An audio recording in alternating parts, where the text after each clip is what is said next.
Alrighty, hello everybody, and we are back for, I believe, game 5 of Candela Obscura with our favorite paranormal investigators. It has been a while since our last game, so I'm going to give everybody a bit of a refresher before we dive back into the story. Alrighty, so where we left off, you may remember that we had a lovely and nosy journalist that we picked up for the last couple of episodes, and she was helping the gang along the beach, and they got to this old, well, this decrepit looking workshop along the harbor. And when you guys got there, you were reunited with the doctor, who had a contact lead him there. And from there, you guys were accosted by a creature. All hell ended up breaking loose. Bernadette did some incredible workings and swapped spots with her father and took a full scar and fell in the middle of this crazy battle. And after that, in the lull, when everybody gets brought back to the bookstore and we're trying to heal up Bernadette and see where all of these leads are taking us, our wonderful detectives are blindsided by the journalist that they picked up, and she ends up starting a fire in the inners of the bookshop and brings everybody together for some tea. And everybody notices a bit too late that things don't feel right and things don't smell right. And with a final flourish, I believe father and daughter pair over here ended up catching a glimpse of the bleed form that this reporter had as she made her escape. And we can either pick up in the road outside of the bookshop if you guys have some stuff that you'd like to speak amongst yourselves, or we can jump a couple days later after you guys have sort of settled. Or what would you guys like to do? What do you guys think? Well, for a kind of just like whatever the kind of if we're doing a game time skip, the pretty much the only thing Walter's going to be doing is kind of a kind of just an inventory of what's been lost, how like working out how salvageable the library is in terms of what we've lost, what's been damaged, any structural issues with some of the bookcases, and at some point probably would then have looked into finding a contractor or something to, you know, provide like reinforcement on, you know, if there's like a bookshelf that I'm concerned is going to collapse, like find someone that can basically start the process of doing repairs on the shop itself to recover it where it can. I'm not making any effort to repair or remove any cosmetic damage, because, you know, everything has its history, and, you know, the if anything, you know, it kind of adds to the history of the library to kind of show the signs of where the damage has been there. So recovered bookshelves will still have like the blackened scarring across them as well. Books that are still salvageable will still have like the burn and damage on it as well, potentially with addendums that he'll have started to write in for what's occurred and an approximation of what's been lost, for referencing purposes. But he's kind of working in a little bit of a fever dream of those that have gone to visit him or gone to see him. Like, he won't have turned anyone away if people are still staying at the library. But you don't think you've seen him sleep for the last couple of days. And that definitely does seem to show a little bit. His eyes are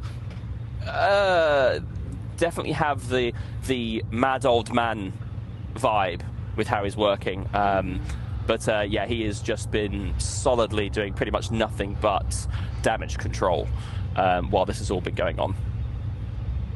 Okay, dope. Sounds good. Okay, so it sounds like we'll be doing like just a couple of days, not anything crazy. Cool. Maybe just so just enough time for you guys to essentially break, go back home, get a change of clothes, settle, maybe patch yourselves up, and do whatever you guys would like to do independently on your own, and then in that interim, we can break into what everybody's got going on. So we've got Walter that is trying to absolutely take care of the bookshop. We have in the bookshop, it's mostly, thankfully it's contained to mostly one room, and even then, that is mostly smoke damage. There is like the burn scar up one side of the bookshelf, but it's not anything too costly. I think you just have to probably pull that panel and rework it. And you should be fine. Thankfully, it is minimal. It's mostly the emotional damage. But all those Hustler magazines are gone. That was the one. That's it. Yeah, the ones that he'll miss most, absolutely gone. And to be honest, with the smoke damage itself, like the amount of incense and various things going on there as well, is just yet another element to the accosting of everyone's sensory experience when they walk into it. It's now just got that extra layer of kind of smoke that comes with it as well. He's not going to do anything to get rid of that, so that will just linger for the next year or so, I imagine. Alrighty, that's absolutely, and it's pretty strong through this weekend, but you get your incense going back up again, and you're like, I think I can mask it. What have we got going for Bernadette and Brenton? That's a good question, because Brenton has some thoughts, but he first and foremost is going to be checking with Bernadette and how she's doing.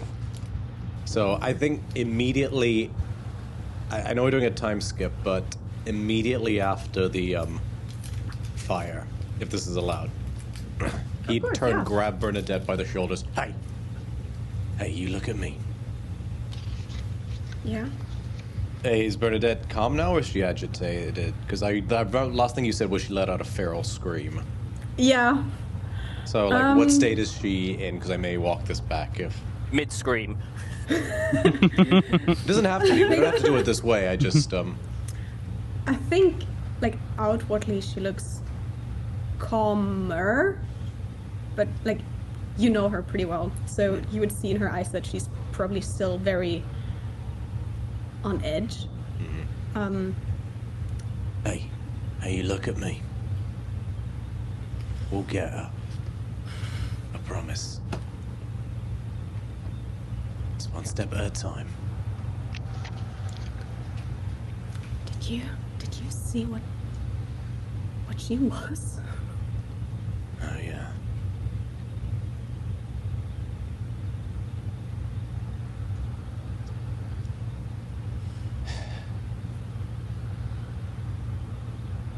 You know what I saw?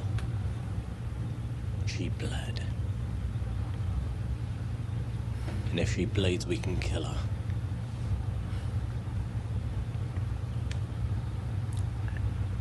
I don't know, something's really off about all of this. I agree. I think we should do a little digging.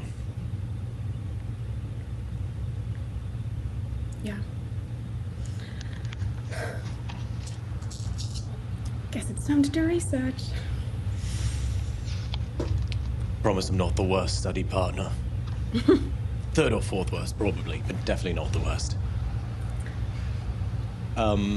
Is Eliza reachable at all? Yes. She would end up showing up the next morning, maybe the next afternoon. Cool. She would get word that the bookshop would have burned and she would have shown up. Do we have anybody who wants to do something right after the fire before we jump to the next day? Felix, Norman? I'd probably just be back at the asylum. I gotta go to work, y'all. Studying my samples. Yes, sir, you got it. I think Felix, in the chaos of everything, kind of slipped away before the fire properly took place. And then, like, came back to the fire and was like, oh, shit. Troy coming back with the pizza. Absolutely. Would have dove in to grab Walter instinctively. And yeah, when you see it, you definitely get the kind of vibes if you know the equivalent, someone that goes into a burning building to save their cat, kind of Yeah. thing. Doesn't go willingly, but and yeah, well, probably yeah. I mean, it's the state. By the time you're there, most of it's kind of contained at that point, I suppose. Anyway, so yeah, he'd be fairly resistant to a lot of it, and even if he did come out, he would then effectively beg, to go back in and just make sure the last of the fires are out. I would say when Felix comes back in and kind of grabs you and sees the chaos of everything going on, if he looks over to Bren and Bernie, he's got like a pack of cigarettes that you assume he probably just went out to go get while shit was going down. But as he comes back, he'll probably just light one on a flame and just look at everything that's going on. That's so cool. Alrighty. Okay, so next day, Felix, do you want to stay and help Walter with what he's doing? Because it would be then the 4 of you guys at the bookshop, and Norman would be heading back to the hospital. Breton would like to talk to... Oh, sorry, go ahead, Felix. I'm sorry. No, go ahead. You go first. Go first. Breton would like to talk to Eliza for a moment if he can. Yes.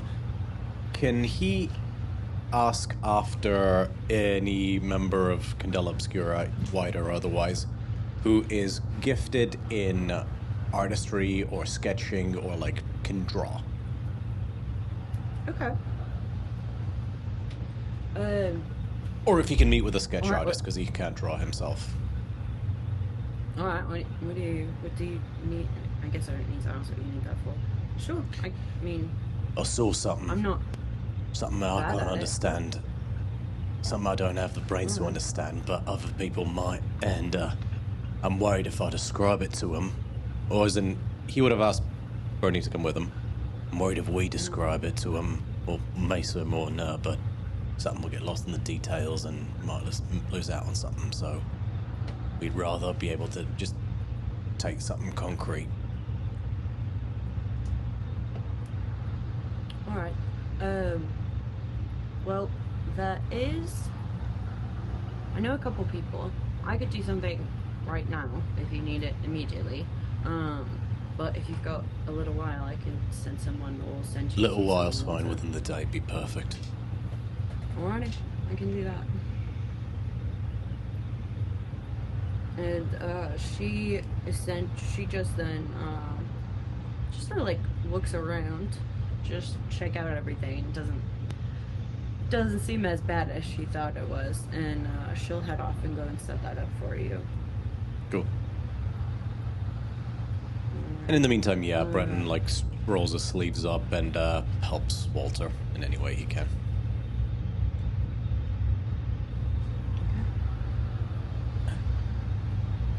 Alright, and so this is definitely going to, these couple of days will give everybody downtime. You guys can, we already did all of this before, but this will be wiping your marks and stuff like that. So you guys are ready for the next bout when you guys get into it. Cool beans. Okay. Alrighty, so you guys are in, sorry, I got distracted. You guys are in the bookshop and you are just trying to scrub up everything and essentially just clean out the stench of betrayal. And it lingers and is a bit more acrid than the smell of the smoke. But while you guys are all in there, Walter, when you end up in some of the higher floors, just in your meanderings, if you remember, you ended up taking a large chest from the workshop in the harbor, and you ended up opening it upstairs in your room. And if I'm remembering correctly, it had bones inside. That is correct, yes. Wonderful. So in one of your turns, while you are up in some of the higher, more rickety levels of your bookshop, you hear this like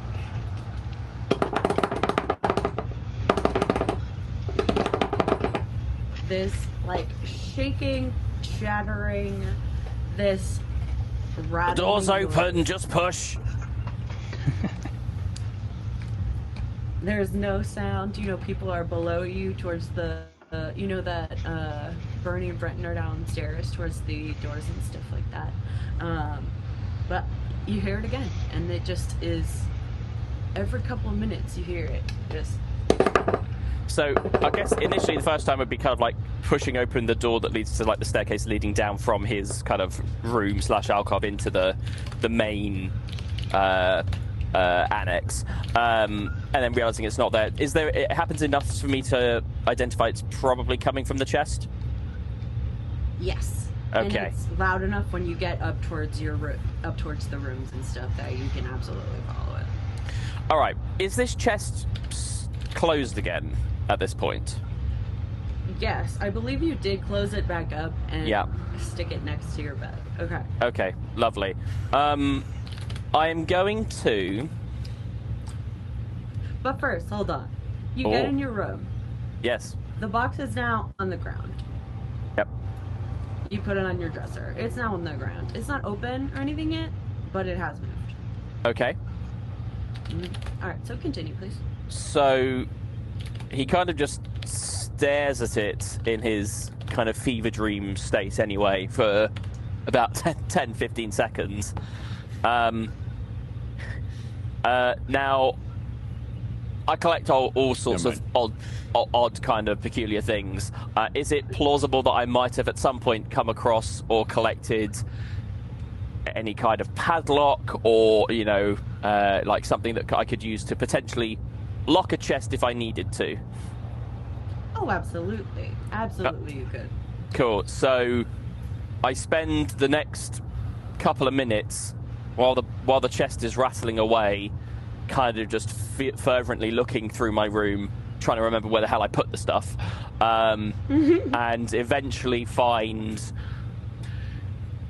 insert old rusty padlock that just about works here, and I'm going to affix that to the chest for the time initially, just to keep it closed. Alrighty.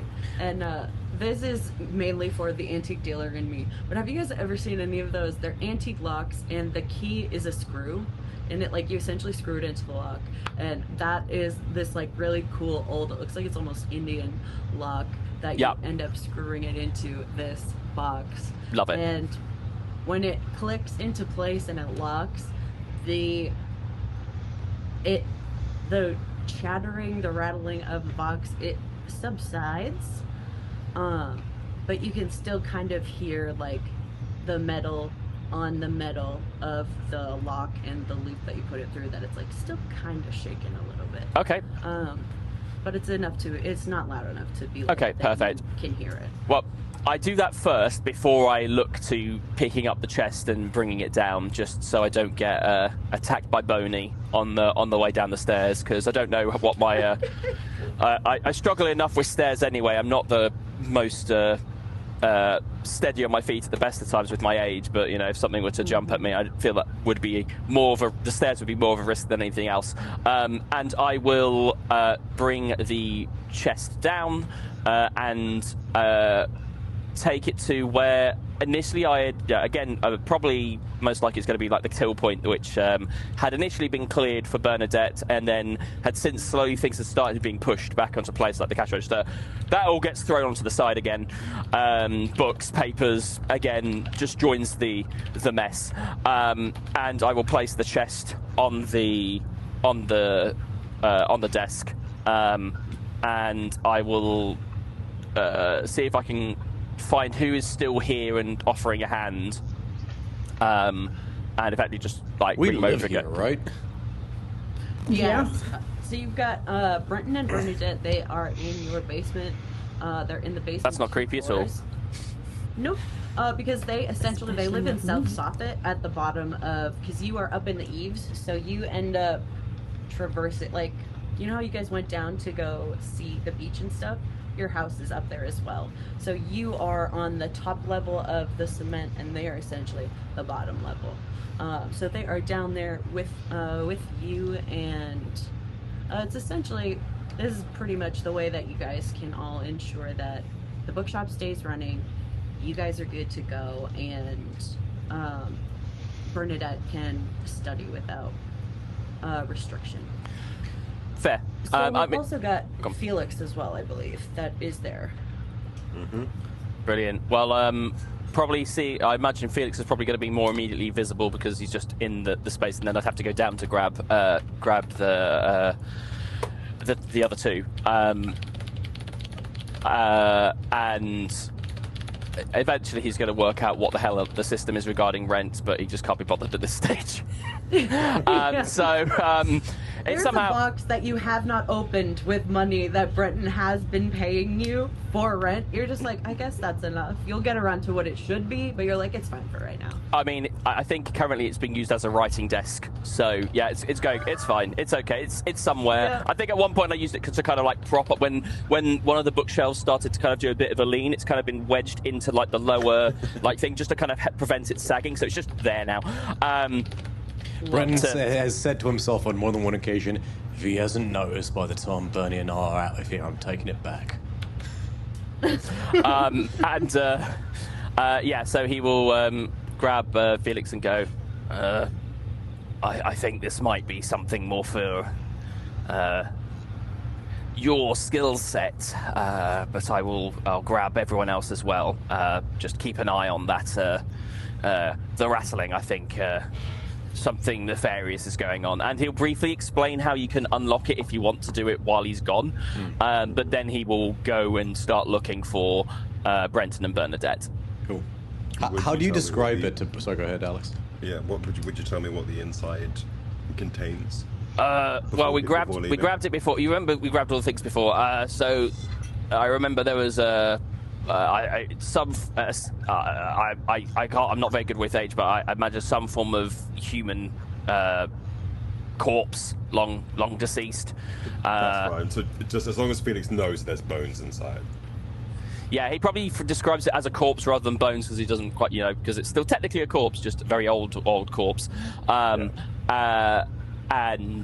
yeah, and explains how you can unlock it, and then as a good thing goes, oh yeah, I think it's coming back to life or something. So yeah, and then he disappears down to find Brenton and Bernadette. Yeah, the moment he says that, like, can I just look at the chest and can I glean anything from it? It's just like peeking through the chest itself before opening it. Ooh, yes, of course. Would you like to? You want to roll that? Yeah, what would you like to do? Of course. Let me pull it up. Let's see. All right. So read will give you one thing. I think sense will give you another. Okay. Let me with just sense. check that I'm correct. Okie doke. Alrighty, go right ahead. Boop. That's a failure. Oof. Alrighty. But that looks like it is a 2 on the gilded. It is a 2 on the gilded, yeah. Yes. Okay. Alrighty. So you get the sense, looking at this,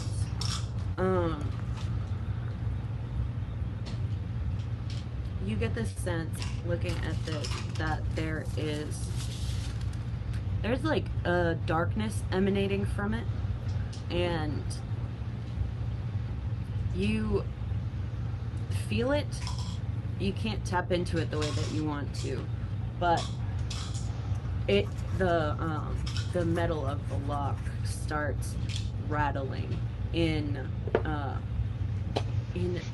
lock of the box just while it's sitting there again. It's just a big old smile on his face. And it just keeps with that like soft, incessant rattling. And Walter, you are off to get Brenton and Bernadette, I believe. Yeah, I'll. You both kind of share a room, I believe. Is that right? I don't know about a room. I mean, I don't know actually. So what is the layout? I would have been operating under the assumption that Brenton would not. Bernadette would not want to share a room with her father. Preferably not. Fair. In which case, I probably don't go straight, because this is like only a few days afterwards, and the last Walter paid attention to Bernadette, because to be honest, he's not been focused on anyone else really for a while. Not maliciously so. It's just his mind has just been on completely other things. But the last time he saw Bernadette she was recovering, and just needed time to rest. So probably just go straight to Brenton's room, and just knock on the door.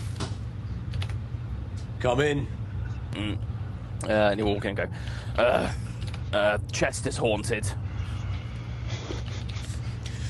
It's like all right then. GM question: if we're in "quote unquote" home base, are we still restricted by gear slots? Fine if so. Just double checking. No, not at all. You would have access to pretty much all of your stuff. Cool. This is your chapter house, so you're good to go. All right. I turn to Walter and say, "All right, we'll deal with it. Apologies for the theatrics, but made a promise to my daughter I'd be a bit more careful." And he pulls out a McNaughton 4-bore, which is a gun designed to kill elephants. It has a single barrel, and the bullets are an inch wide. Not long, an inch wide, and are about that long. This thing would turn a bear's skull into powder, and he just cocks up. Just a comically oversized round. Bernie!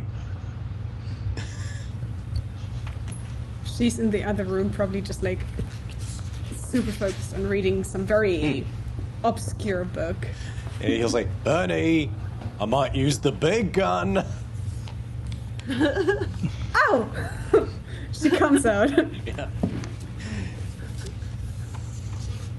Speaking my language. What's going on? Walter's already walking up. Very much like the what's that meme? Yeah, Moon's haunted. Beg your pardon, Cock's gun. Moon's haunted. Already walking out. Well, like, Walter's already up. Malcolm in the middle. Rats ate her face. Yeah, pretty much. And yeah, Walter's already kind of making his way up the stairs. This way. Okay. Alrighty. Yeah, he didn't tell me anything extra, so I'm just, winging it. Okay, Okay. I need to take a look at that.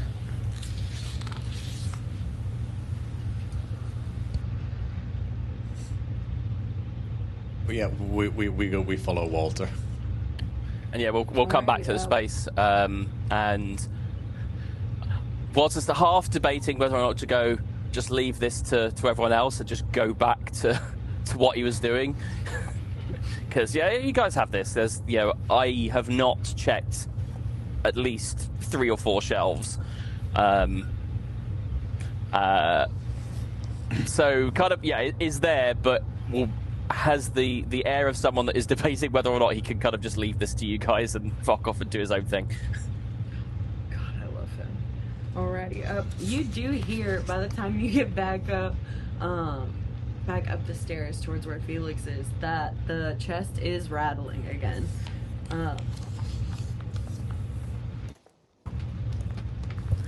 I'm still just shocked by the fact that you're like, yes, I get a rifle that is actually a shotgun, and I'm gonna go hunt a ghost with it.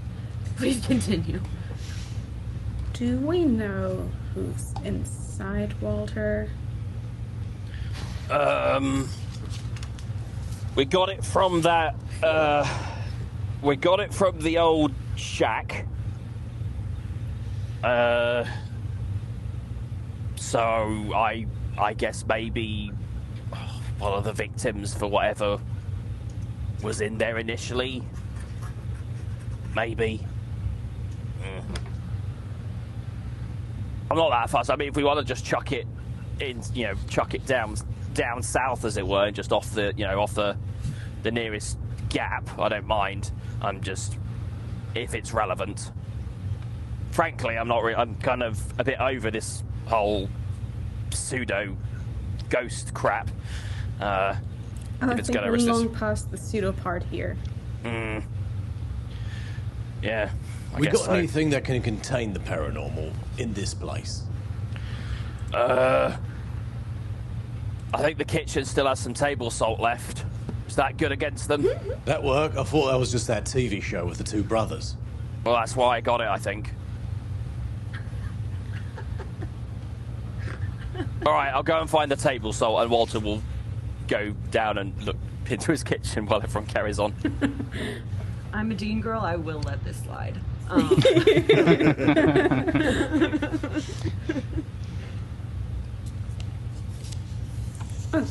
Oh, Felix, you're back? Are you staying here or just visiting? Oh, I'm just here, just making sure the Walter gets his work done. When you see Felix, you see him like basically sat beside the chest, almost leaning on it. Okay. You seem at ease. Well, I seem to have missed the big bunch of the bullshit that went down. So I'm just trying to live each day as it comes, considering if we may die tomorrow. Or right now, depending on who decides to open this. I mean, I've got one key. Holds up the gun. I think The Felix key will probably, is like, in the shake. lock. Yeah, he'll like shake the chest and be like, "Oh, it's scared."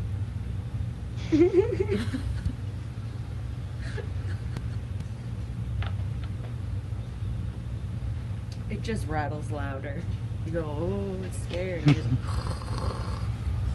Whatever it is that's inside of this thing, depending on what y'all decide to do, whether it's letting it out or not, I can guarantee you for a fact that I will be running hell and high water as far away from it as possible, because what is inside of here, if I can't read it, it's not a good thing.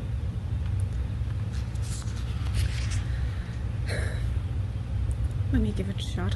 And Bernie will just like cock her head in a slightly unsettling way, and her eyes, which recently have shifted to like this black color, now go fully black, and I would very much like to do a sense roll on this. Yes, of course, my dear. Cool. That's a 5, so success. Alrighty. You are all of a sudden, you are just overtaken by this feeling of drowning in like thick water, and you looking at the chest get this feeling of being trapped, of being kept, of being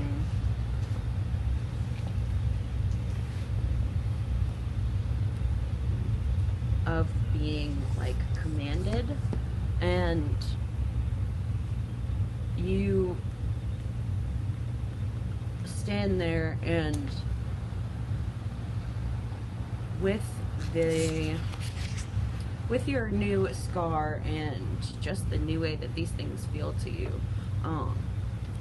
it settles over you, and you realize that this thing, whatever's in there, is directly subjugated by another person. So like, you know that this thing in here is a pet, is a tool, is a means to an end, and it's been there for a while, and that's what you get from it. Okay. I think, sensing that, she would just silently like reach her hand towards Brenton and the gun that he's still holding, and just like gently like lower it. I think this will be useful. Oh. It seems to be someone's pet.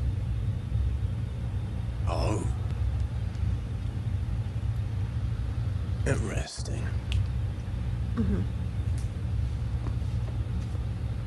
Alright then.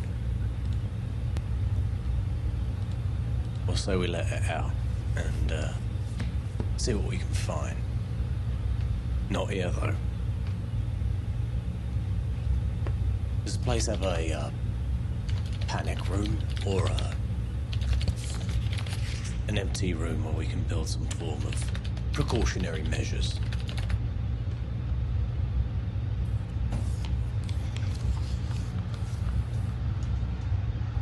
Walter? Is he in the room or? He's probably coming back up at this point, and he's got two separate jars of salt, and he kind of places it on the table and like sticks his finger in one, licks it, goes, "No, that's the sugar," and then hands the other one out. Is there an empty room in here? I guess the meeting room, I suppose, down.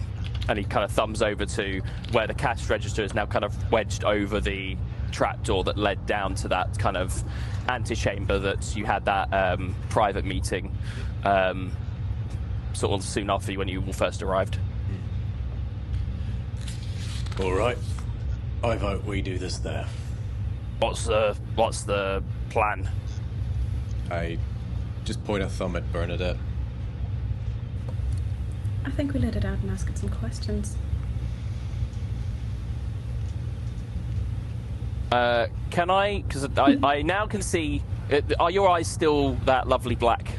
Oh man, I Slayer? need to update her character art. I'll get on that sometime this week. I think it's starting to subside, but it's still... She looks Pretty a little fresh. less human, I would say. Yeah.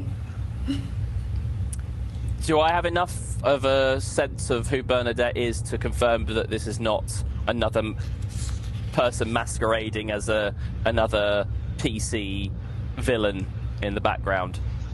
Not that we've been stung once before or anything. You do know Bernadette well enough. You do. This is gonna be your defile for this game, isn't it? Your new Bane. Your new. I've got to have someone to hate on. It's just who I am.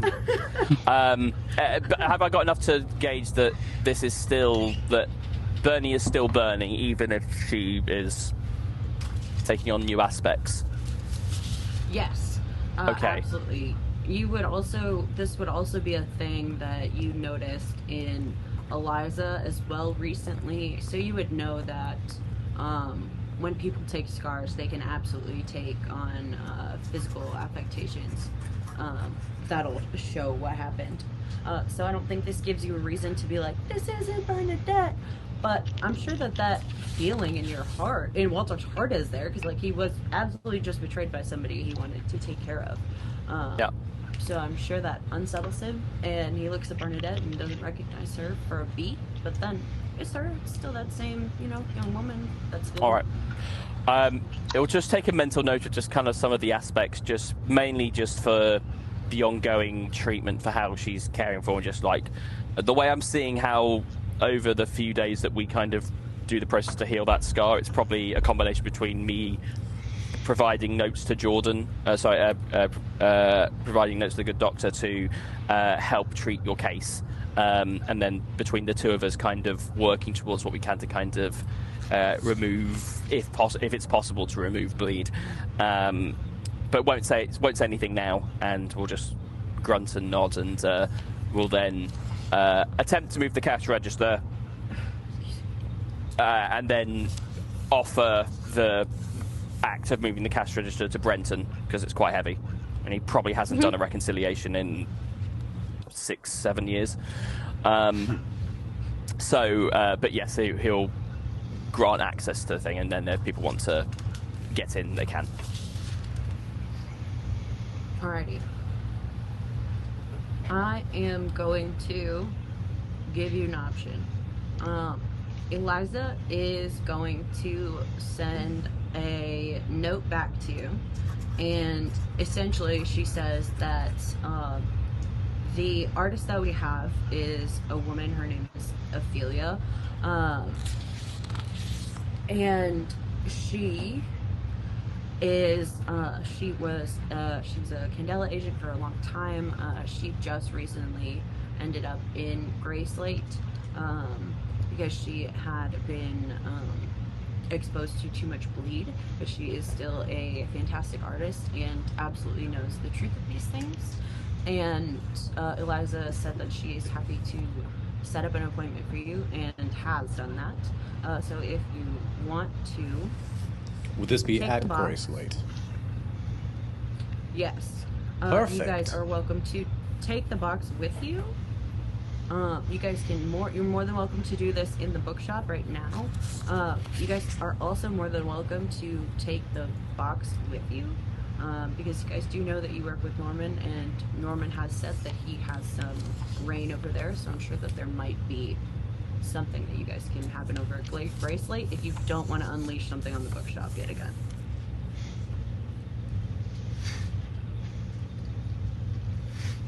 I'll defer to you guys. Whatever causes the least amount of damage to what's left, really. Taxi. All right. Alrighty, so you guys will take a carriage over to Gray Slate, and we're just going to play fast and loose with time, and you guys get over there next day, that night, whenever you guys feel like. Everything is expected, and you are allowed to walk in. Also, Norman, you would have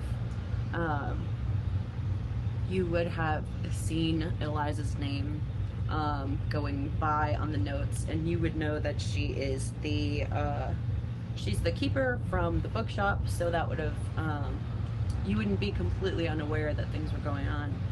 So you can meet them out front, or you can wait for them to come to you. I'll have someone greet them and lead them back to where they need to go. Okay, sounds good. Have we got that chest? Have we got the chest with us while we're doing this? So what's the? Yeah, cool.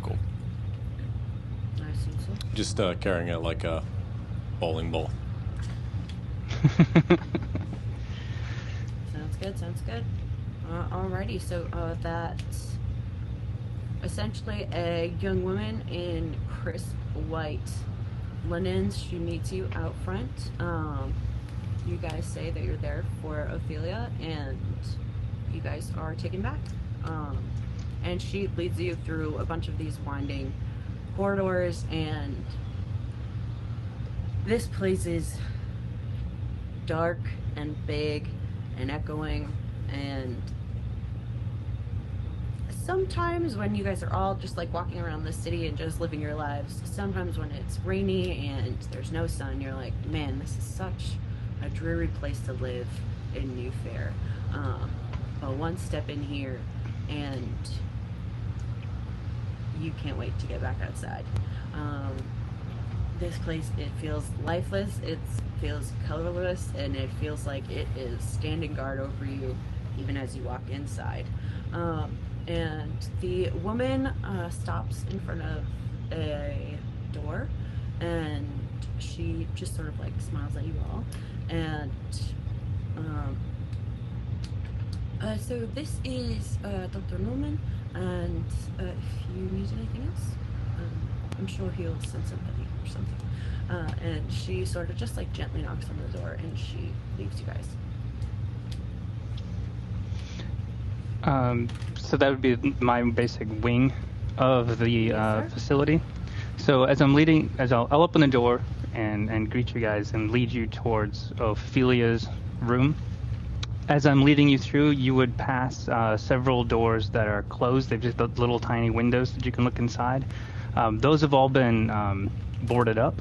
So as you're going through, you can't actually look inside any of the doors, but you do find one that's empty. The door that isn't boarded up. It's empty. If you look inside, there would be a freshly made bed, an empty bookcase, and a punching bag, but nobody inside.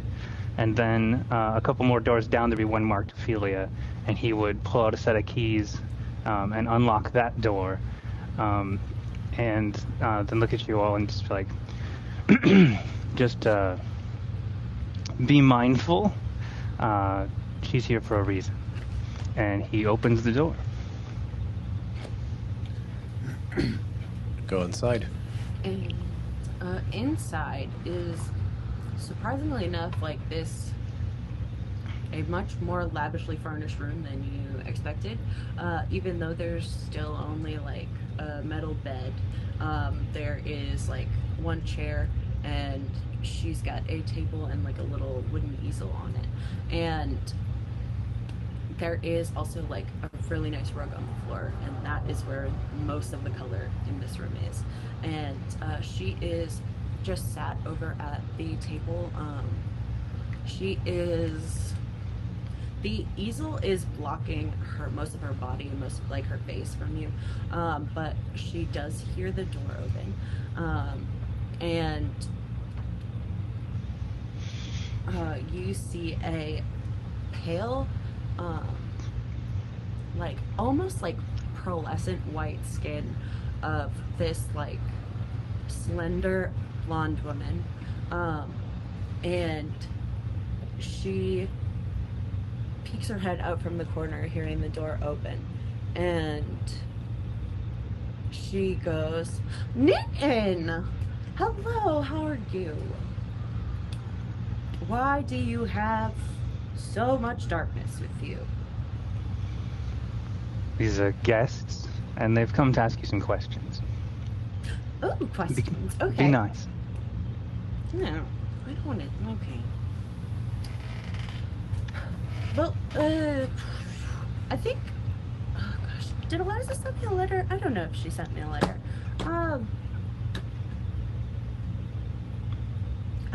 Do you need something from me? I'm in the middle of something. I'll stand aside and defer to the group. You guys came here for. Let her know what you want. Hello, I'm Breton. Hello. Breton Hargreaves. I was hoping to procure your artistic talents this day.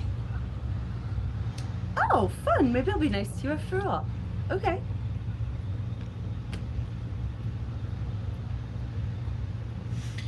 Do you just want me to make whatever I want? No, I'd prefer for photorealism in this instance. We've got a lot of descriptors of something, and we want to remember it as clearly as we can. Something unpleasant. I know a lot about that. Why don't you just come over to my table? And she'll just flip back over to her table. She has, she's in like this splattered nightgown. She's got like a men's shirt over it, and she's got bare feet, and it's just like that stringy blonde hair. Her eyes are very pale gray. She almost seems like entirely washed out of color. But she disassembles the easel, it folds down flat, and essentially just wipes everything off the table and flops a fresh sketchbook down on the table and searches for a piece of charcoal, and she sits down and looks at you. Bernadette, you want to help me with this one? Sure. And Brenton will just describe what he saw in the library when Odette flickered in as much detail as he possibly can. And then he'll ask Bernadette to do so independently as well to make sure that... Alrighty, and she, while you talk, she stares right at you, and she does not break eye contact with you, but all the while she is working this drawing that you are directing her in. She just doesn't look at the paper when she's doing it. Same thing goes for you, Bernadette. When she turns to you, she does get a new page. And she follows your instructions. And when you guys are both finished, you have a couple of almost spot-on renditions of the visage of the woman Odette that you saw as she left the bookshop.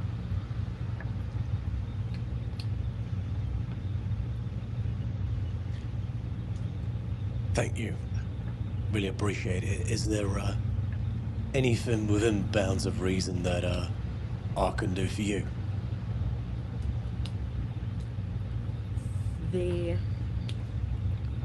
As you go and look at the drawing and you like weigh it to be like, oh, is this what I saw?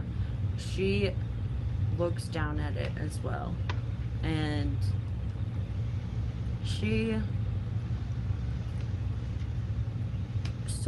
traces the lines of the outline of the woman and has this distant look on her face. And when you say, is there anything in my power that I can do for you? The woman looks up, Ophelia looks up, and Brenton, give me a bite. Give me I'll take either a survey or a focus. Okay, I think I'm okay at one of those. Survey, I'm okay at one of those. Okay, go ahead. It's 2. I'm gonna burn an intuition on that to roll 3 dice. Okay, just to refresh my memory, it's the default number of dice you roll is 1, or like let's say you had 0 in it, you would roll 1 die. Oh no, you would roll 2 and pick the lower number. You'd roll disadvantage. If you have 1 dot, you still roll 2 dice, but it's at advantage. So if I'm burning 1 intuition, I'd have 3 dice now, correct? Correct. Cool. Mixed success. Okie doke. Alright, so 1 second.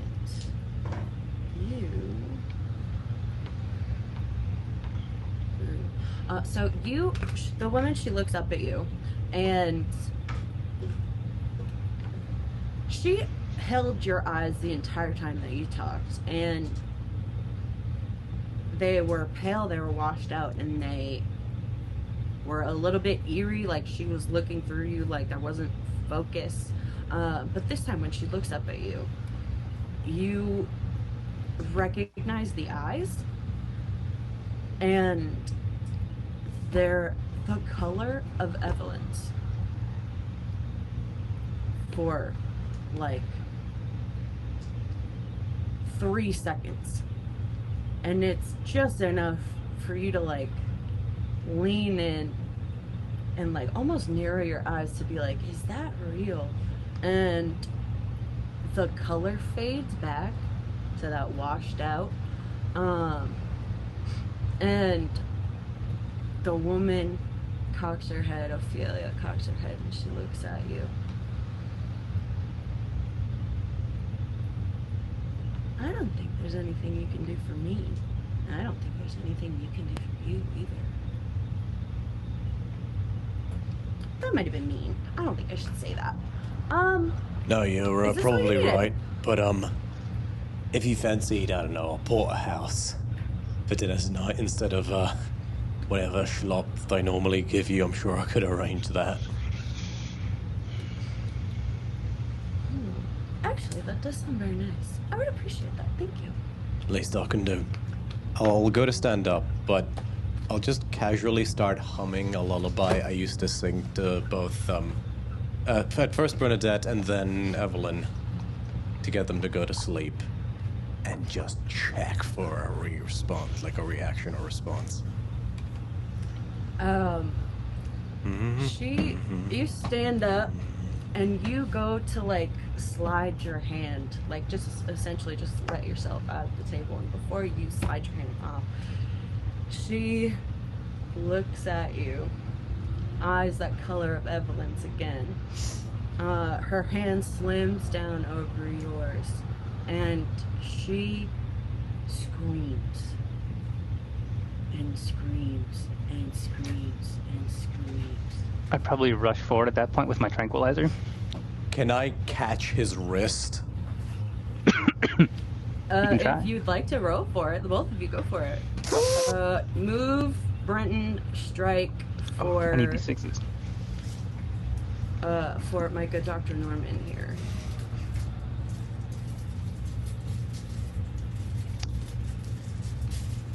Gonna blow a nerve. You go. I gotta find a D6. Let's get all our expendables out the way through PvP before we start the actual quest. That is I get definitely mine the way back to go. whenever I take damage. Absolutely. Absolutely. I so encourage this. PvP is the way to go. Hey. We're coming I for you, gotta- Viola. I get a 6 on move. Oh, so wait, am I Ooh, rolling okay. move or strike? I think you're rolling strike. You are moving. Yeah. Actually, I'll take either one from each of you. What you got? Oh, they'd be different totals. So do I re-roll or? I don't care what you got right now. Oh, well, the highest was a 4. Woo! Okay, so you go to catch What? his hand, and What is with me in D6s? I swear. you go to catch his hand, and he is just a little bit faster than you had ever seen him before. This is a man that has not really moved with any expediency in any of the moments that you've seen him. This is probably the fastest and most intent you have seen him, and he absolutely gets her right in the neck with it, and she slumps back in her seat. The eyes go pale, and right before that, she is quiet and settles. She just says, "You're not supposed to be here." Do I hear that? Yeah, you're in the room, babe. Absolutely. So you hear her say, "You're not supposed to be here," and she's quiet again. What was that? Well, we'll That. never know now. And I just look at like the doctor, like The people Brenton, here. contemplates being furious, but he's just like, I'd like to think that Walter this whole time has kind of almost like he's been awake so old that he's got that brain fog. He's kind of just been staring, not really fully taking it in what's kind of going on, and then kind of just finally catches that it's just been like an altercation and just goes, "What was that all about?"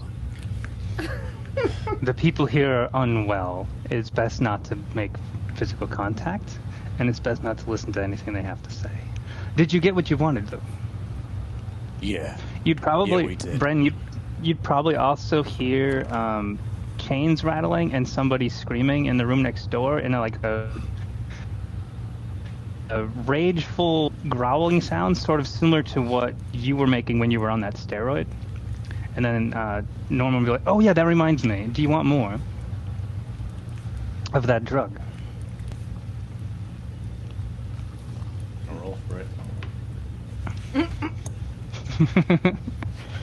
Yeah. Just the one. Fantastic. Fantastic. If you'll Before you exit go, the though, room, Doctor, I toss him one of the sketches. Your thoughts? Initially.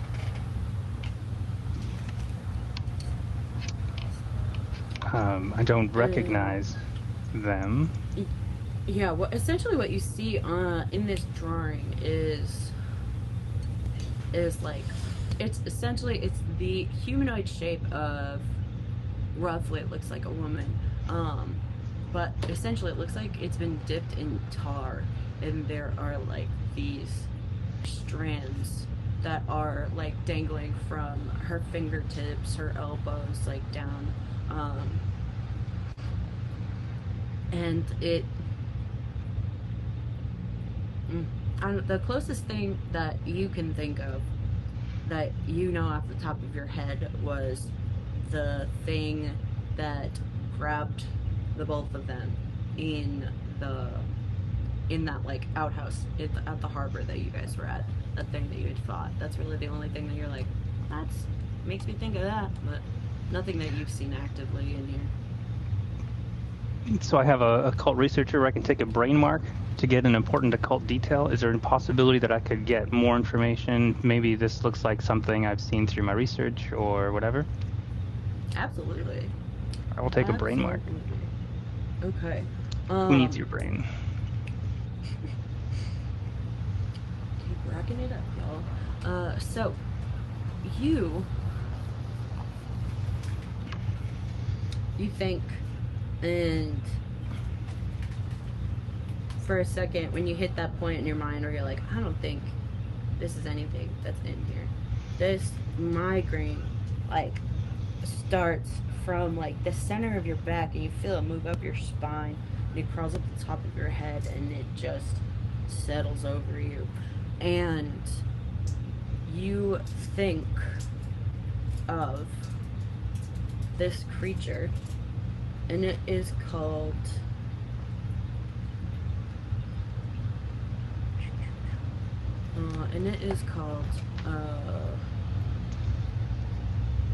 Wayne, Waned, and it is this creature that you have in your head.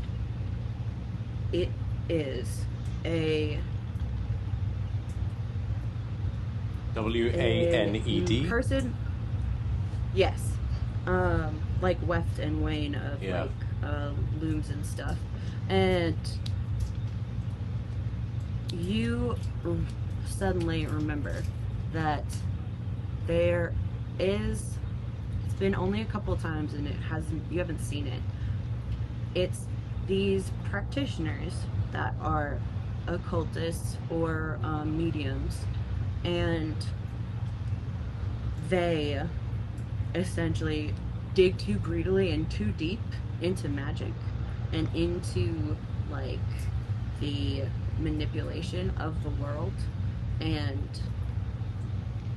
what happens is they essentially reach a tipping point where the bleed takes them back. So they're still alive, and they are still like, they're still people, and they can still go about everything, but there is this level of rot and infection, and that is just with them, that they can't escape or undo or take away. And that is what this drawing of Ophelia's reminds you of. So basically, someone who's gone too far and has been overly corrupted by the bleed and can never get rid of it, and is kind of controlled by it to some degree? Yes. Yes. Okay, so that would appear to be an image of someone who has lost themselves to the bleed, something that our facility tries desperately to avoid. We're looking for a cure to make sure this sort of thing never happens again. Which is why... How would you kill a particularly bad one? Potentially even worse than this, and he taps the paper. Hypothetically, of course. GM, hypothetically, my answer would be with fire, but would I have any, like, more educated knowledge on how to get rid of something like this? You would have or is it basically some... the body dies, they die? Here's the thing. You have some medical, like, hypotheses, some theses, if you will, of, like, what will happen to these people, of, like, what could you do with them. The issue is, you only know of these in theory, quote unquote. There have been people like this historically, not one that you have gotten your hands on. Okay. Logically, body dies, they die. Logically, cleanse it with fire. Logically, Brenton, just because you have more knowledge of the inner workings of Candela, would be you not knowing how to kill it. Your only other thought would be that, like, maybe if you came across, like, if you saw it, and you were in the Fourth Pharaohs, which is a place in New Fair that is only Candela Obscura, and it has this rip in the fabric of time. You're like, maybe if we fight it there, we can shove it back through that and then leave. But like, who knows if that's gonna be a thing that we can plan or move around. But as for like, do we have a magic bullet? And the answer is not at the moment. Okay. The nature of the bleed is so random and obscure that it's hard to say what would kill one individually, or if they would have anything like a silver bullet or stake to the heart, any of that kind of nonsense. But I would say overkill is your best option. Brenton smiles like a Cheshire grin at that particular statement. lots of fire, giant bullets, magic of your own if you can manage it. But people can get pretty powerful before they reach this point. And so I would suggest avoiding it if possible. For the There's avoidance no of cure. doubt, I'm guess that's just what I was going to ask. There's no going back at this point, as far as you're There's no- aware. I haven't invented the cure yet, so there is no known cure. Wonderful. Audacity of you.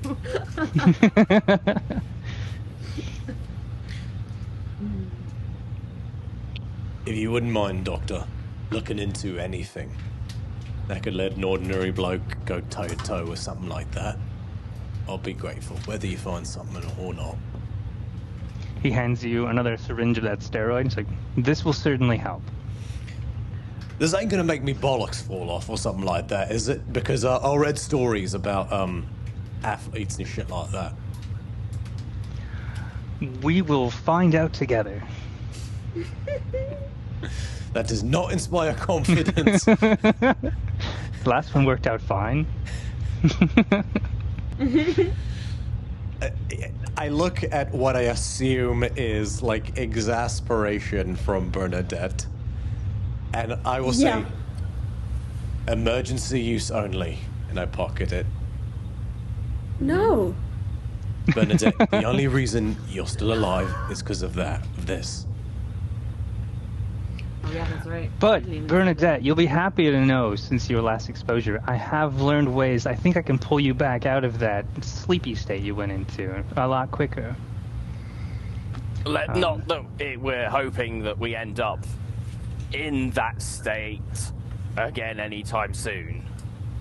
Of course. Exactly, of course. But if should it happen, I think I can get you back on your feet. I'll keep it in mind. Can I take Bernie aside for a second? Yeah, please. Yes. You guys also said that y'all are back out in the hallway. You're not just standing Yeah. in that Yeah, yeah. woman's room. I would relock up. Yes, that, y'all are back out in the hallway, probably going to the office of Mr. Norman. Turn to Bernadette, if I But can yes, take her please aside continue. for a moment and say, look, the only reason I took her for the first time is because I ran out of options and I was about to lose you. You told me to look after myself. This is me trying every edge I can. Look, I fish it out of my pocket and I hand it to her. I want you to hold on to it. That way there's no chance of me taking it unless you say it's okay. Well, I guess if I go down again, keep close to the doctor so he can bring me back up so I can give it to you then. You got it. And I pocket that syringe. Okay, well, we're still outside with semblance of privacy. Did you notice anything strange about that woman? She blinked and I saw my youngest daughter's eyes staring back at me.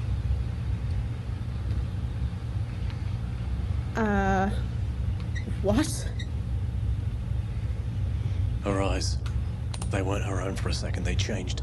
Like yours changed, but fleetingly, and they were Evelyn's eyes. I know them anywhere. When she went unconscious, she said you're not supposed to be here. That is so. When I lost consciousness. I had a dream, a vision, I don't know what, of Mom being there. What? Because those were the exact words she said to me then. Fuck me. What does that mean? I have no clue. Well, she's up to the gills in morphine, so she's gonna be no help right now, but... Do you think there's a chance that this is Evie, just older? How old is this woman? She's late 20s. So Evie is... Evie... And I'll say this in table. Evie's 4 years younger than you. Above table, how old is Bernadette? 25? No. Hold on. I'm rechecking my character notes. She's 20! There's no way. But with the rift Evie's teeny in tiny space tot. and time...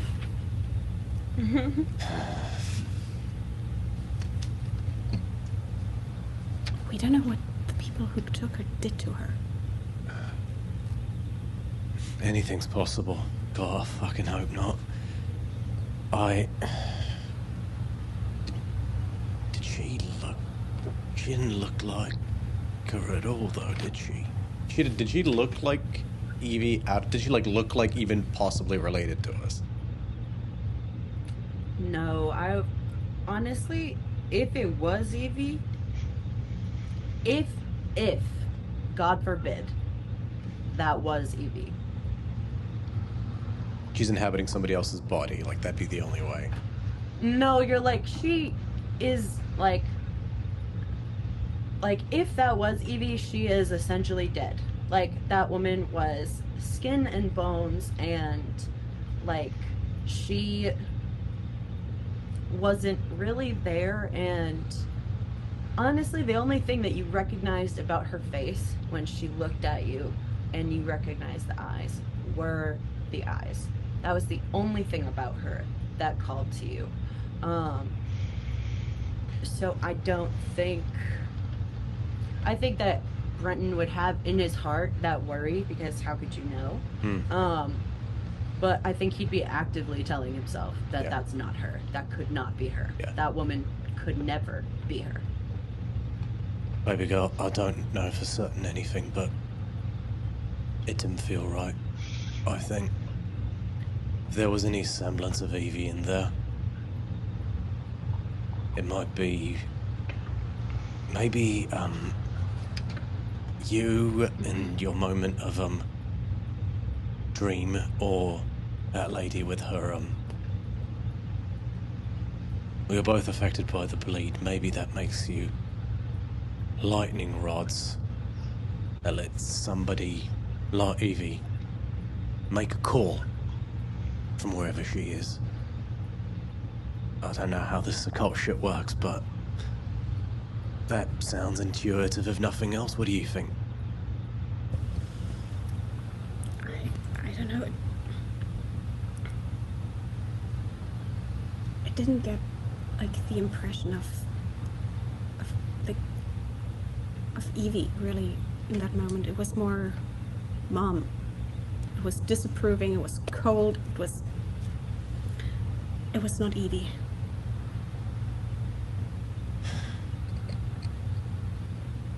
We don't know enough at the moment to make any guesses, so let's not assume the worst. Okay.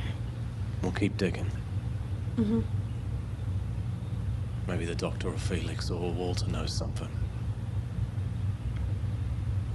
Yeah. We'll give around a small squeeze and then walk away. And going back to the office, y'all hear... Yeah. Probably look at Walter. What's in the box? I load the 4-4 again.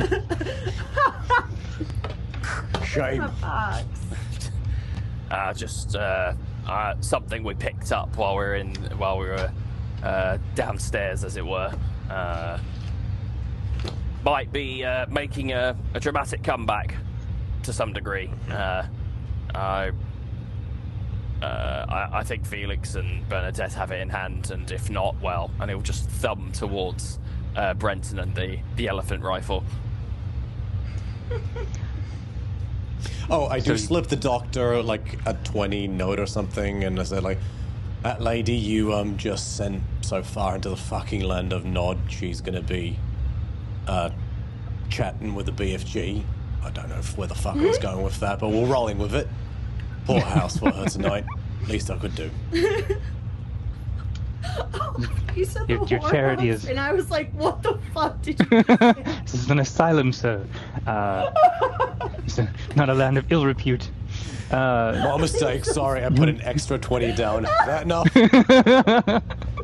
Your charity is noted and appreciated. I'm sure she will enjoy the meal. If you would like to open your box in a more secure location, we have places that can detain creatures, such as what's probably in that box. Is it lined with lead or silver or whatever those good? Like and he kind of looks over to Felix, going, "Those are the good things to stop things getting out, right? Silver, lead. I don't know any others." All right, Silver, good. lead, salt. He'll walk over to one of those sort of boarded up doors, and he'll remove the shielding from it so you can look inside. And that's where the screaming was coming from. And you'd see a chained up, very muscular man who's just violently raging towards the door. And he says, it's like, "We can hold all kinds of things. This is Marcus Moon. So, if we'll just follow me to, there's a cell we have not... Do I know Marcus Moon? That's a good question. Actually. Be awkward if you do. I was about to say that. This has a possibility of getting awkward. Ooh, no you don't. Huzzah. This isn't your missing childhood friend. Look no further. No, I was going more for a, hey, you still owe me a 50, you sack of shit. Just opens the door. People feign just people feign insanity for all kinds of things these days. It's true. He'll go to that room that isn't currently occupied.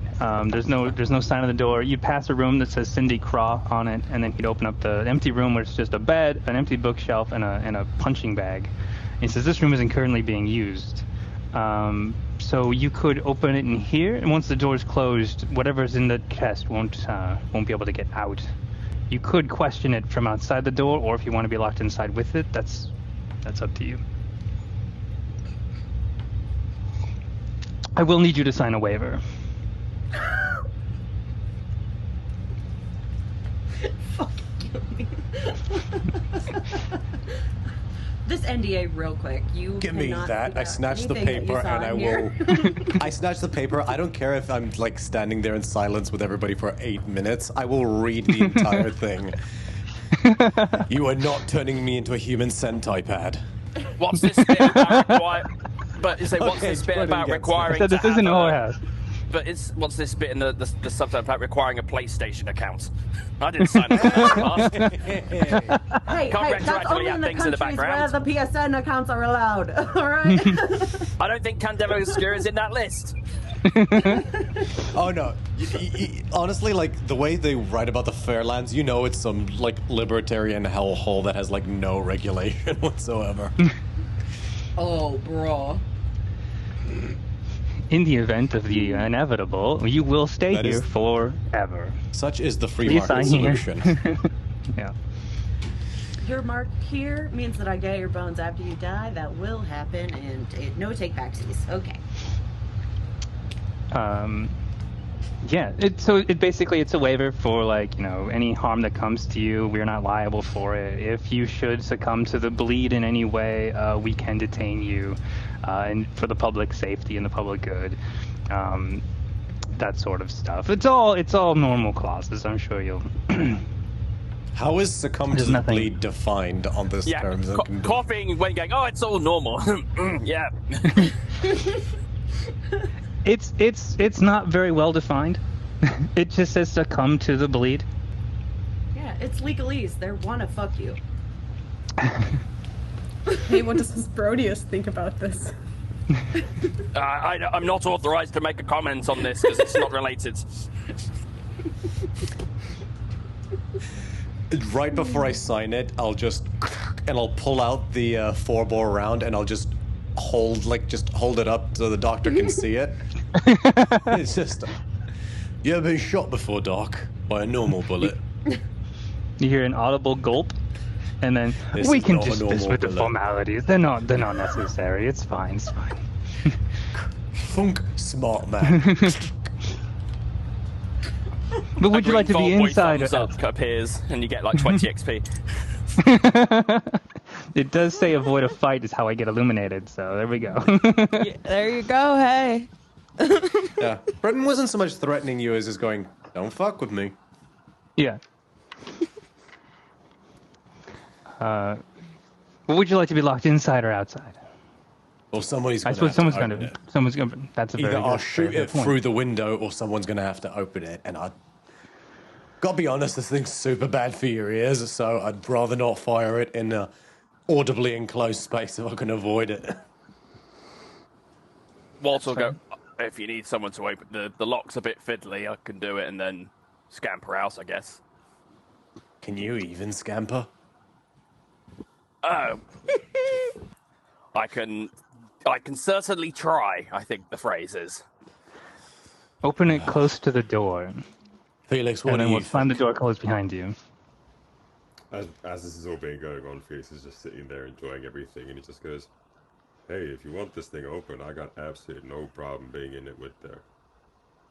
Did he It's eat a almost brownie or bewildered by all something this means. morning? He's been so chill all day.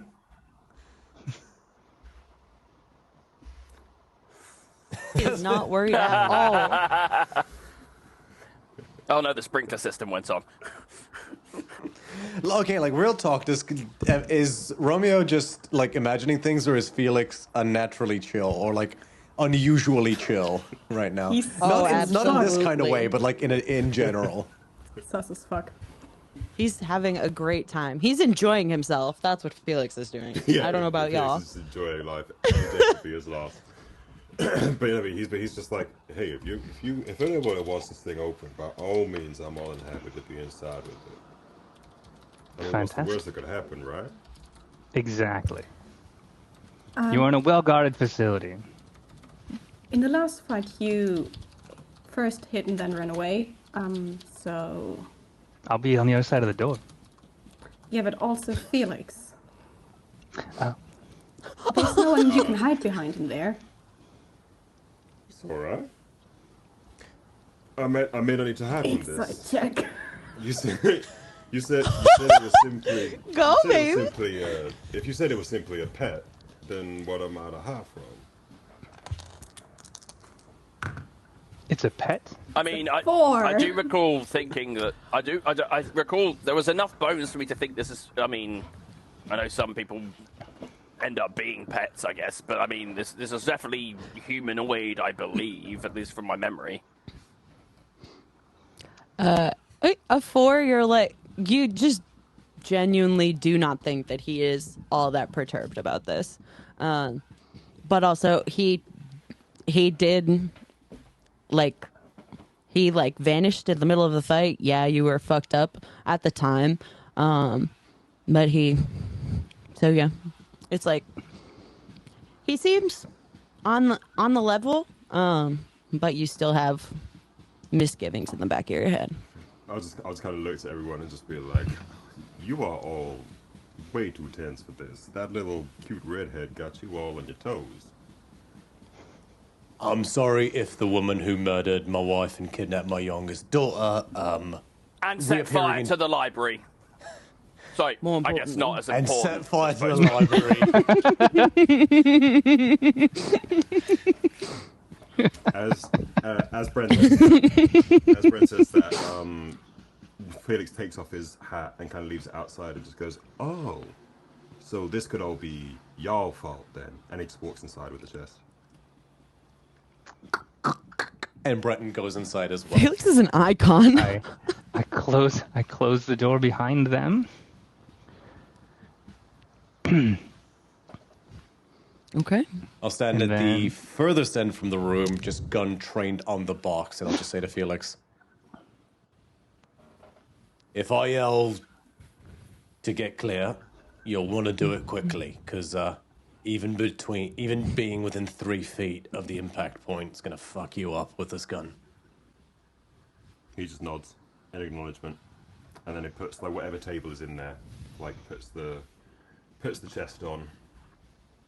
And if no one else is in there, then yeah, he'll just get started on the lock. Above table, I am not joking. This gun is as big as a gun is allowed to be without being legally classified as artillery. Jesus Christ, that's cool. You would hear the All right, so door we've got- behind you mechanically lock and seal. Do I We've got see two how it people in the locks? And room. do I see how it locks? And can I tell the method in which to unlock it if I need to and am required to? That's up to the GM. The locking mechanism would sort of automatically go into place.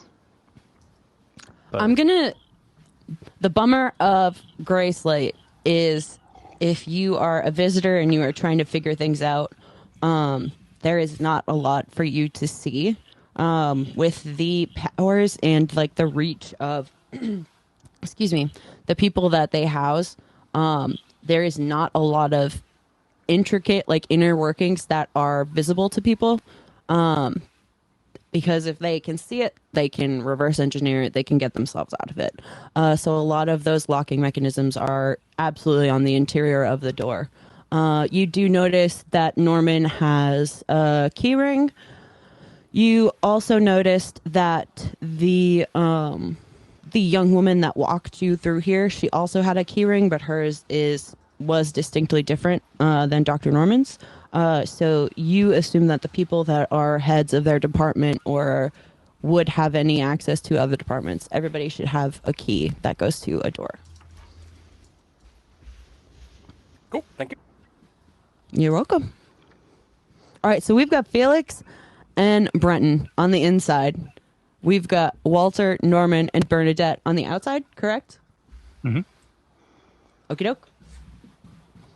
Alrighty, That's why go for it. Corner. I just shared an image in Video Ninja chat that explains the size of the round I'm using. Serious business. So, do I need to do any check to like unlock the actual lock itself, even though Walter gave me like how to do it? No, Walter absolutely told you how to do it. You do not have to work at it. Fantastic. So if it's like more than a couple of seconds, as he's doing it, he'll say, obviously with Ren being the only one in the room, he'll say, just a quick question. If anything was to happen to either of us, who's going to take care of Bernadette? I can take care of myself, thank you very much. What she said. How thick is the glass? It is there. Everybody is close enough, and we're all trying to listen that she could make out your words. You don't really that's fine. hear her great, but she knows what you said. Yeah, it's like a one-way system thing. Yes. Well, so what do you mean by either of us?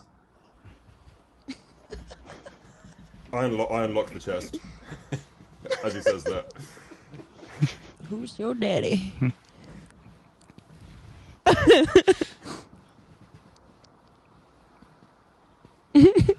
Alrighty, so sorry, I got so distracted in my brain for a second. You said daddy and it went south. I get it. Well, I was like singing that whole song. I'm like, who's your daddy? Who's your baby? Who's your honey? Who's your man? Anyway, so you open that rattling, box, and as soon as the latch springs open, the lid of the box pops open, and you watch as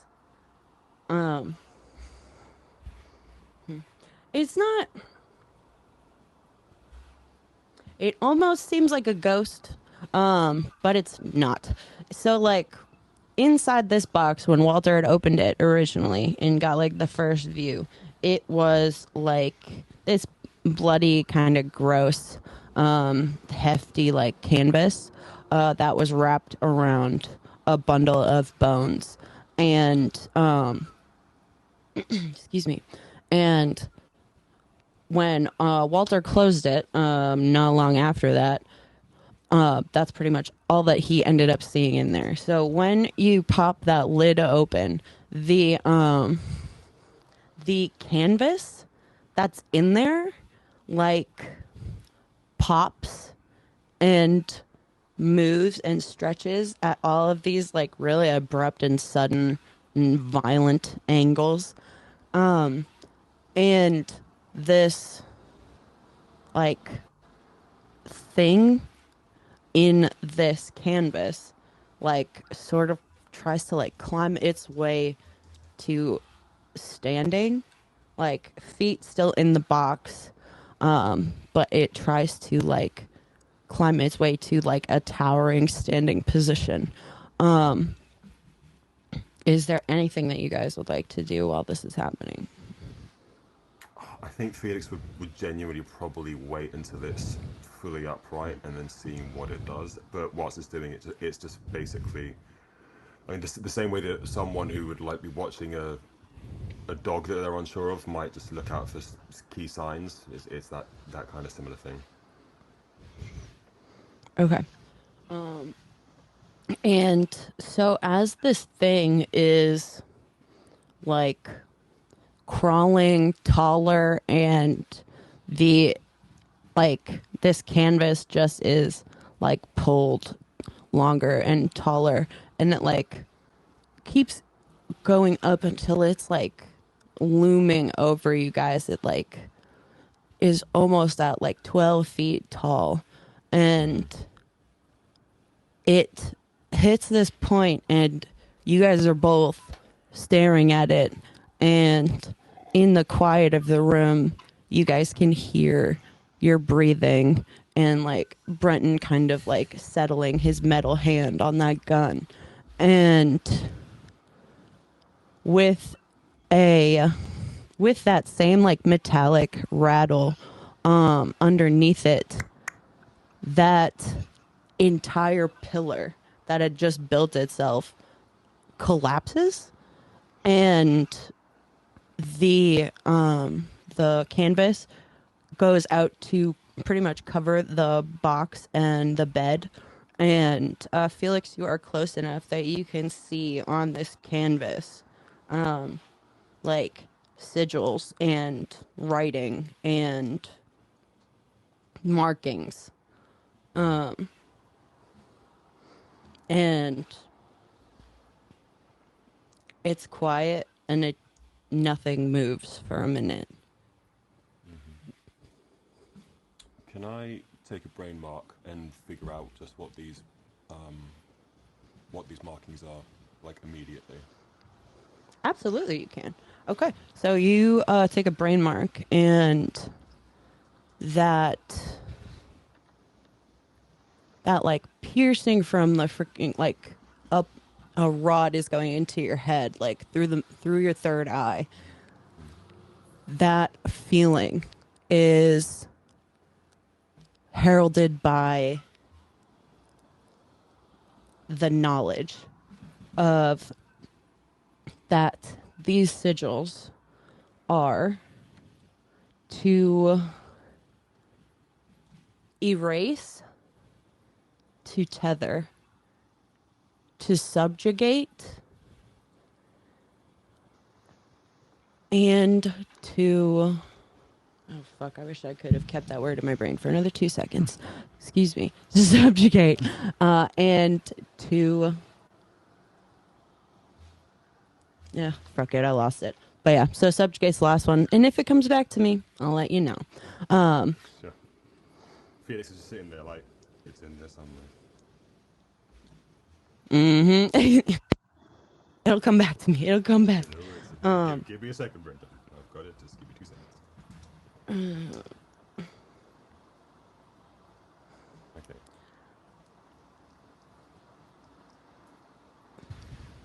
Yeah, and there's also something on there that you understand is like a symbol that sort of means like a shade, which you know is like it's essentially just like an untethered spirit that practitioners sometimes they can attach to themselves or have attached to them. And I think that's everything that you get from that at the moment. Well, it looks like we got here a typical case of a poor lost soul that someone decided to use for their own means. It's sad, really. Oh, sorry. It seems like, and I say it louder so the guys outside can hear. So Fantastic. and then, I mean, do I get the vibe that it's probably safe for everyone to come in if I invited them? Yes.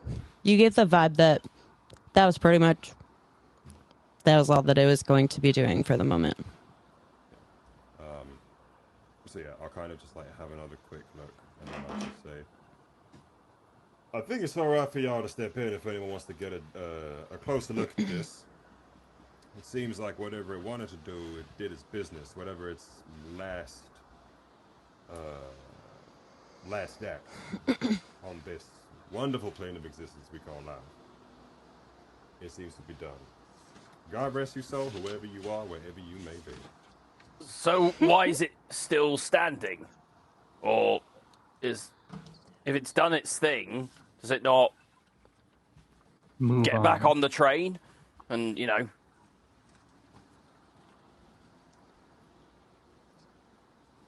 I mean, spirits are weird, Walter.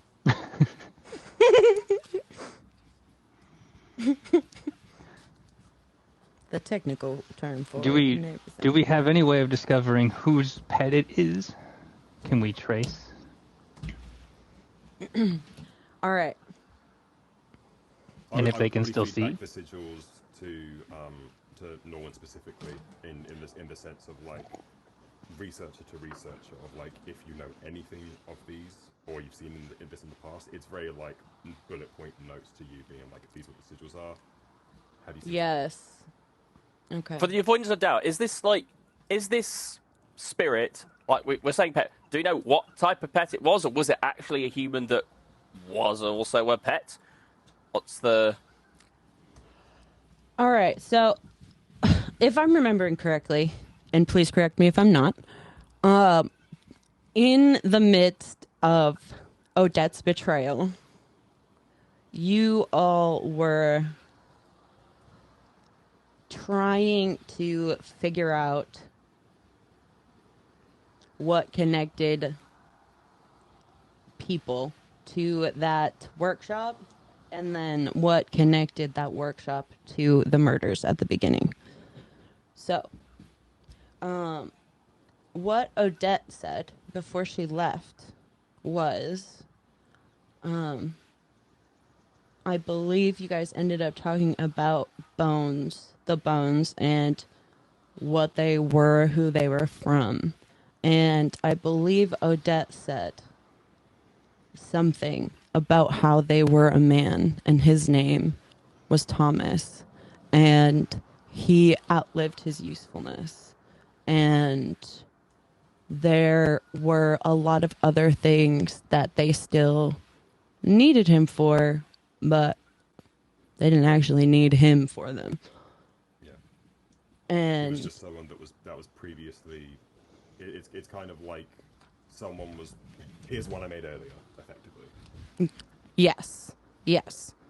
So that is what Odette would have said about the whole thing. So with that in mind,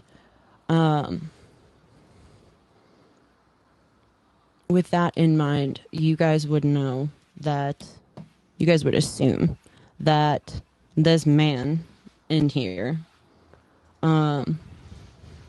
possibly named Thomas, possibly connected to Odette, possibly connected to the girls that are the children of the couple that died at the beginning of this in the greenhouse.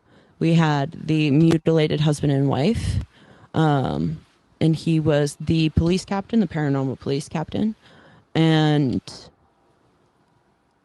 I believe Norman ended up following a research thread that connected the daughters of the couple at the beginning to this workshop, which was why Norman ended up back there.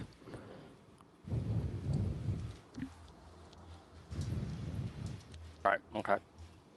Mm-hmm.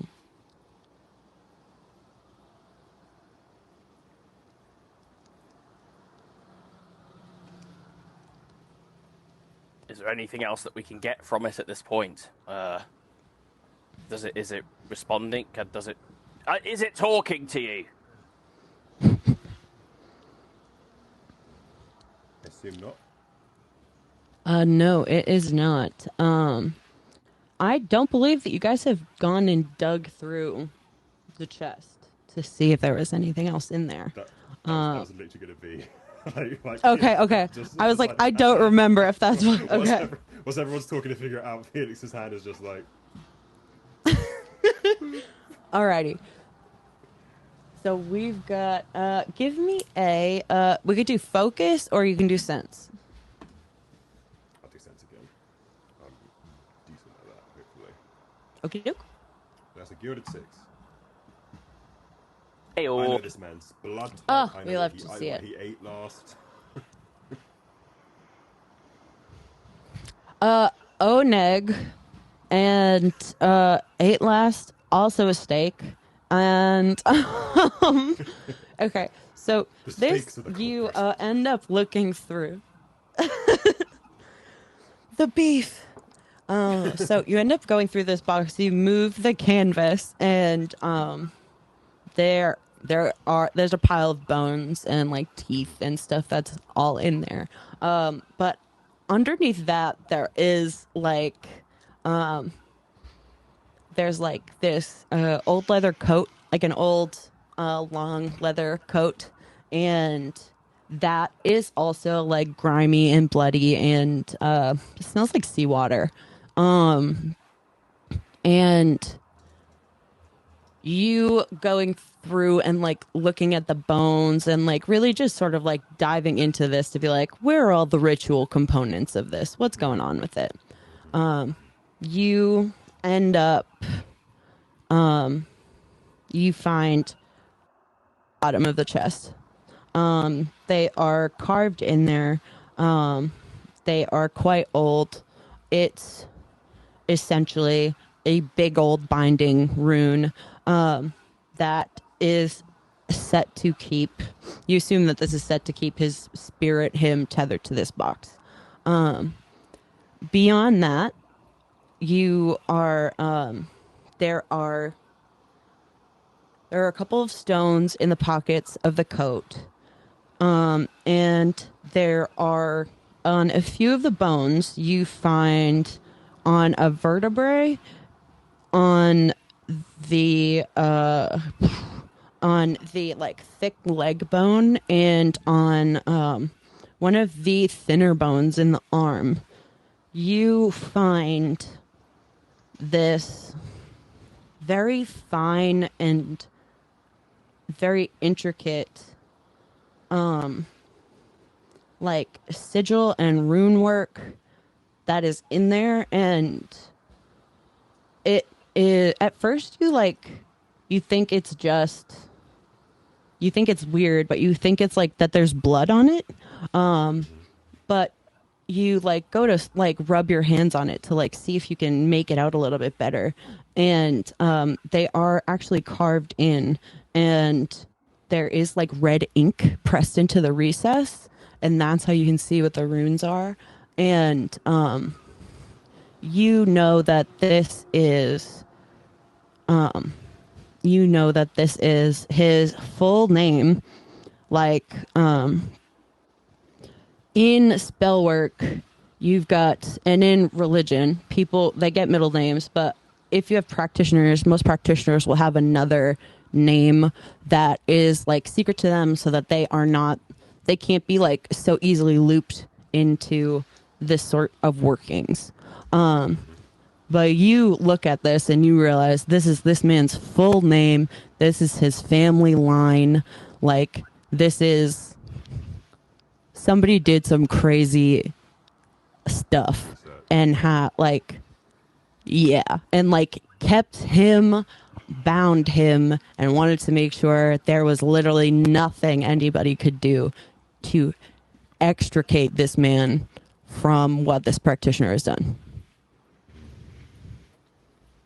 I'll kind of like feed that back to everyone. I'll showcase the runes, and it kind of like almost like a kind of semi show and tell, kind of basically briefly describing, you know, the purposeful intent you would need to have to go through a process like this outside of a regular like occult ritual or something where it might just be gathering the bones and doing a basic thing. This is like with real intent to make sure this specific person was bound and everything to this thing. And I just kind of looked at everyone and go,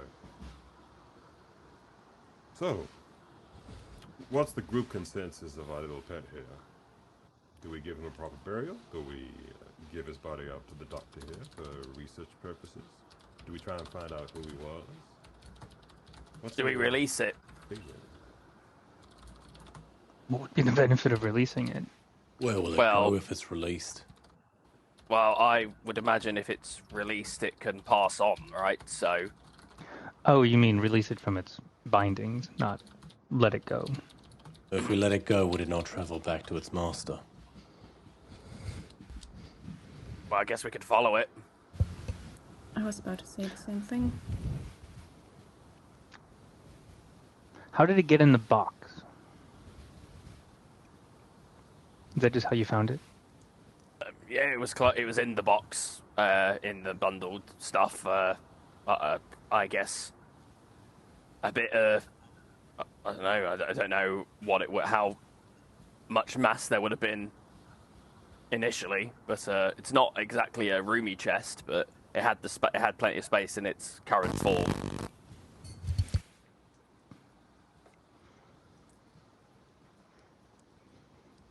Its home might be the box, and then if we let it go, it would just want to stay by the box. Can we communicate with it in some way, or get an idea of what it would rather want to do? Try to give it an order since you own the box.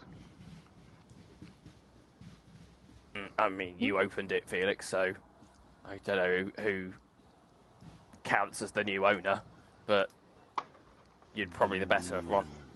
The moment that you suggest that, you do see like a smirk crawl across Felix's face ever so slightly, and he, in terms of the runes that are there, there's not. It's okay. So above table, there's not like a Google Translate of rune that you could just like know in our line of work of just being like, oh, this rune is this person's name. So what would be the best way to decipher how to get this man's full name and kind of what connections he would have had? Okay. Easily enough for you. His full name is something that is directly translatable. So that is probably the only thing that you have a direct translation for. Just because when you are doing these sorts of practices, there has to be like a level that everybody can come to it with. You make it your own after that. But there is like essentially like an ASL for these sorts of things. So you can pick up that this man's name, which I will also give you with the sense roll. This man's name was, let me grab it, see if I've got his last name, but his first name was in fact Thomas, and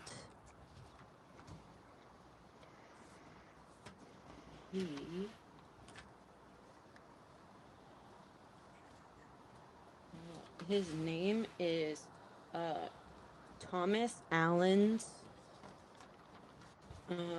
Hewley? Hewlley.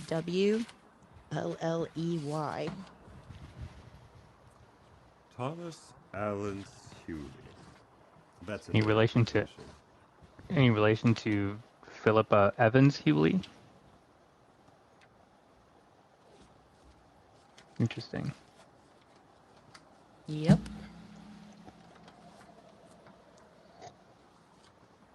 I would also make very clear, in order to practice something like this, the practitioner would have had to have killed this man with the intent of doing this to him. So it's safe to say or assume that in life he wouldn't have wanted this, unless he was incredibly devout, I suppose, I mean, or misguided. Safe to assume. Wait, so what did you say the woman's name was? Philippa. She works in the research wing. So, this kind of looks and goes, well, I doubt that any man would want to be shackled and bound out of his will, unless, of course, he was into that kind of thing, but mostly, we've got a name that we can run off of, and more importantly, we may have someone with a motive.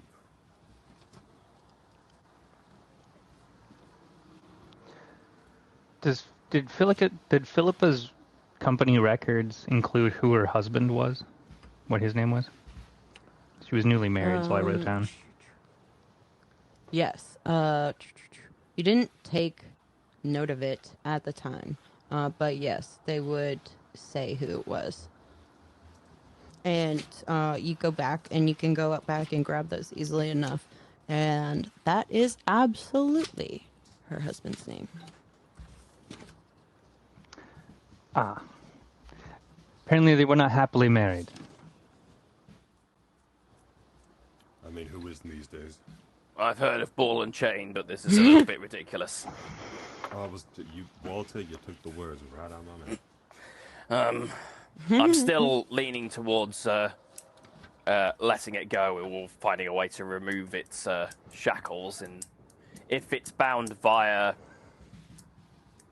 some form of tomfoolery to this box, would burning the box release the bindings? I mean, potentially. It's a strange one when it comes to this level of occult practice. I would assume that one of the easier practices would be to go to said person who did the original work and simply ask politely, and he kind of looks at Brenton with, and like looks down to the garden back at him. Ask politely if they be willing to release the dog, so to speak, or potentially burn in the wood. Could do. I mean, you would think if the runes don't exist, then neither would the.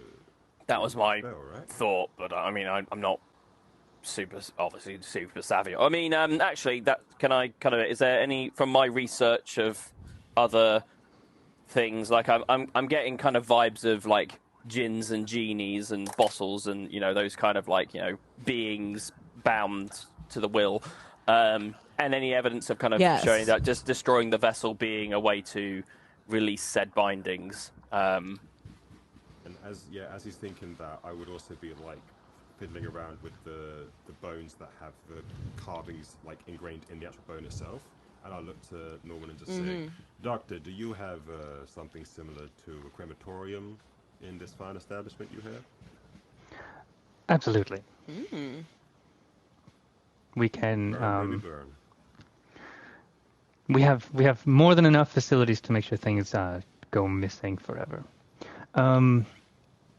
But it is worth a note that now we've got Philippa's husband was trapped and enslaved beyond the grave, and her mother was murdered and her organs harvested. It would seem we might want to talk to Philippa.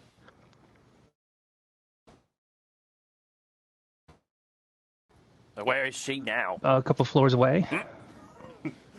I just love how of tea. Always has a drink like ready whenever he says anything ominous.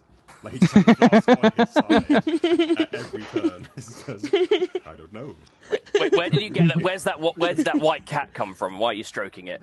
Get off that swiveling chair. We've got work to do. It's like, Norman, stop turning around every time you say this.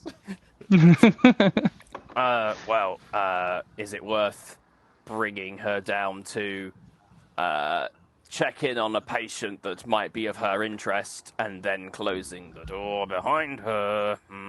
Oh, what, Walter, you and I are just on the same wavelength tonight.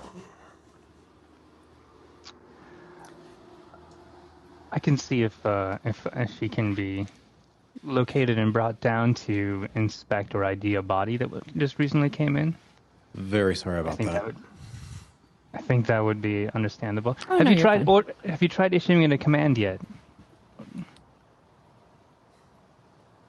On as your Felix. Perhaps Thomas, sit down, something like that. Can I?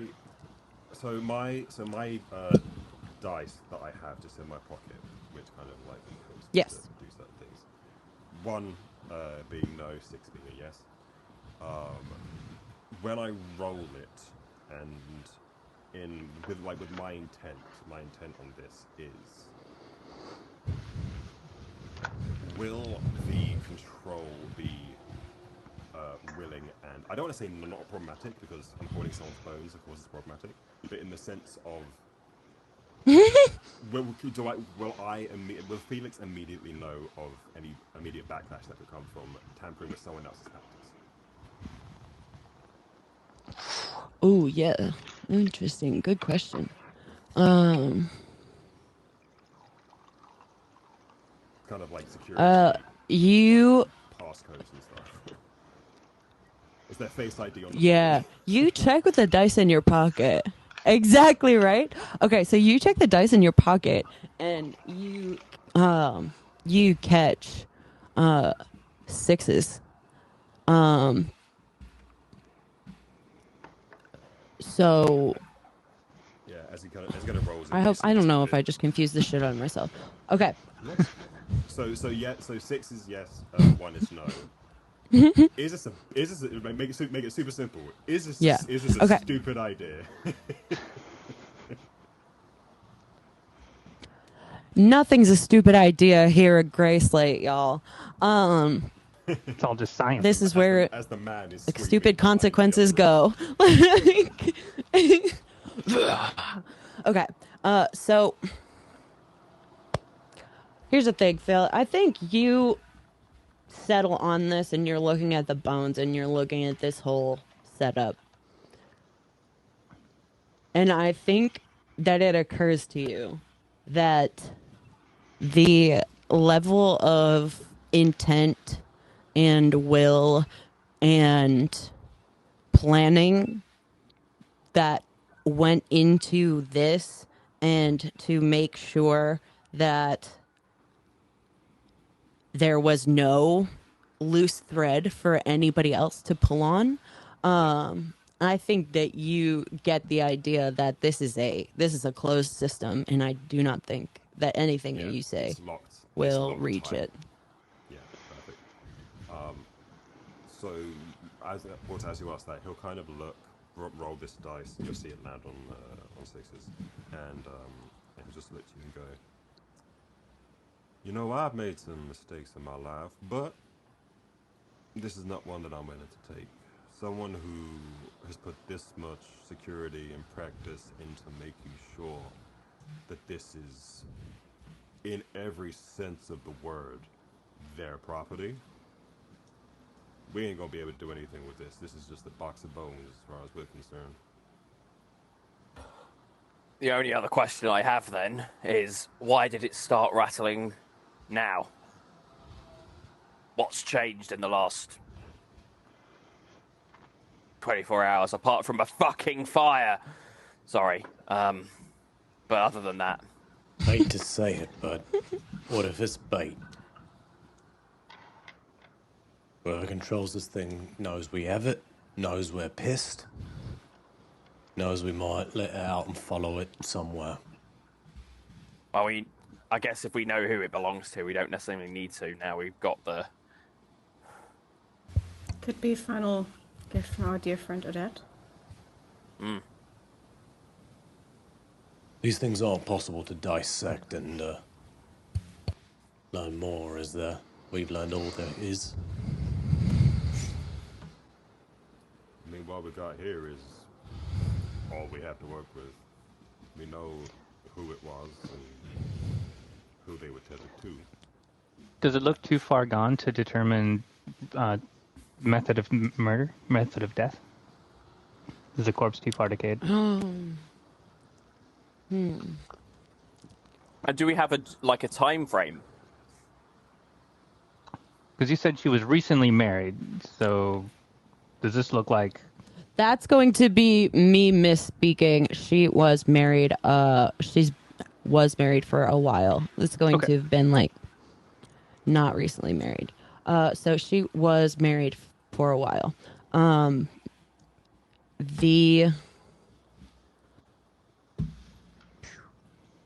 the next question was, what have we?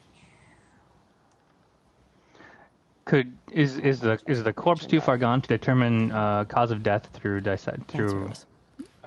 study?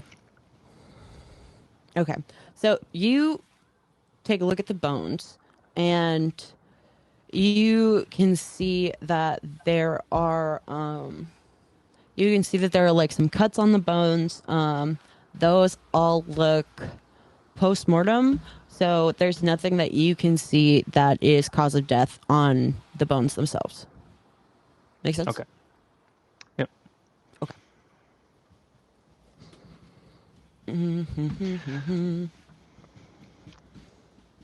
So yeah, I would concur that I don't believe we're going to get any more information from the body itself. Well, the question is when do we want to tip Philippa off to the fact that we know all of this seems to revolve around her and whoever this Abigail person medium was? Which you're drawing earlier, it is mediums that tend to go too far. Well, if she works here sooner rather than later, I imagine she might find out that we came in and we've worked with you, or she may already know that. So sooner rather than later, I'd imagine, before she has time to skip town. I'd say do it now.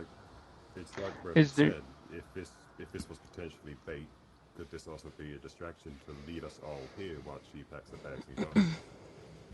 That's entirely possible. Is there anything in the runes that would suggest she can scry through the corpse? Where she might be able to be watching or hearing what we're doing right now? Felix, you check the skull. Felix, you check the skull, and there's really not anything. There's no eyes, and there's no etchings, sigils that would be in the eye sockets or anything. So, you are not thinking so. You think that this is an extension of somebody's will, and less of a something for them to work into. Yeah. So what's the next move? Do you ever have chambers that are two-parters?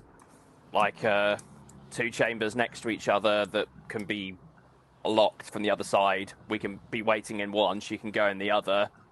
You can close it, and then we can come in without having the chance to get out, and the doors having already been closed, kind of thing. That, or we let this fucking thing out and just follow it. Spring the trap. Well, we know where she works, and she's in the research wing of this very facility. I believe doing research on asphodel flowers and their potential for granting immortality. Well, that's just great, isn't it? Her mother was a botanist, and she's continuing her mother's research. Botanist? Burton has a flashback to the manor. Yes, that's her mother, the one that was murdered and her that's her mother. Guts removed. That was the mother of Philippa, wife of the corpse. So if we can get her, I guess. If we can get her to come and identify a body that came in that we believe might be her dead husband, that will probably tip her off to a lot of things, and she may flee. Can we just say you need her help with identifying a corpse that seems to have, I don't know, anything like, a corpse that's springing flowers from it in a weird way that might be something related to, or something a girl that's whose eyes have turned black. Something that might make her go, oh, this might be something that's interesting to her, but not a... Actually, yes, I'll go to, I'll contact my receptionist and ask her to reach out to Philippa's office, because we have someone with a unique key factor that she might find interesting to her research, and if she could come down and inspect it, we could use her information to help sort of determine the best ways to analyze and harness it. Sorry, Bernie, I didn't mean to just volunteer you like that. If you give me just a jar of Marmite in 10 minutes, I can try to bleed myself out, but it might not be as convincing. Whatever gets the job done, whatever. I'll be in the room right next to you. So, and then what, rest... Oh, gone. And then try to set up a room where we could have her go in, but we could lock her inside and then be able to question her. Mm-hmm. If sort of like an interrogation room, which I assume we have because we need to talk to people. I would say whilst you you absolutely do. And whilst you guys are talking about this and figuring this out, Felix is like scurried or like walked gently over to Bernadette. And Bernadette, you see him like come towards you, and he just like places the bone in his hand with the runes on it. He just kind of like holds it next to you, and you see that he has a reaction, and he just looks at you, and there's like a smile on his face, and you just see him go, "Oh, that's interesting." What is? And he'll ask for your hand. And Okay. He'll place the runic bone in your hand. Does anything happen? Like, do I see something special, or...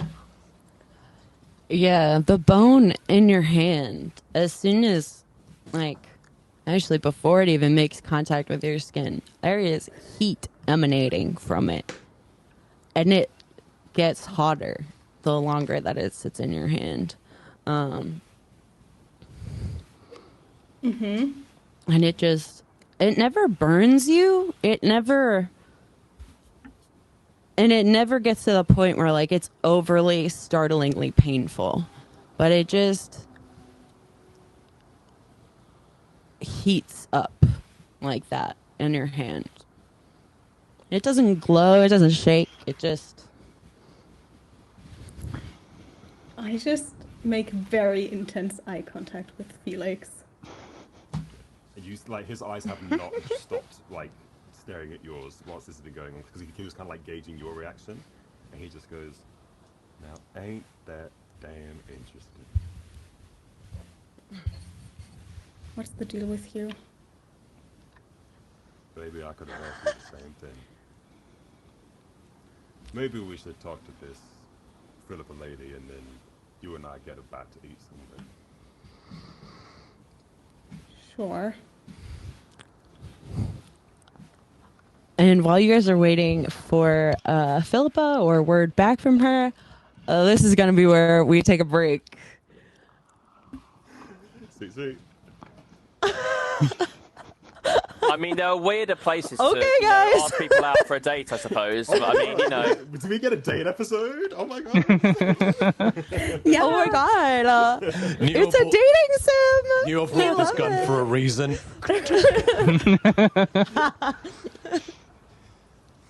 Sweet. Break time.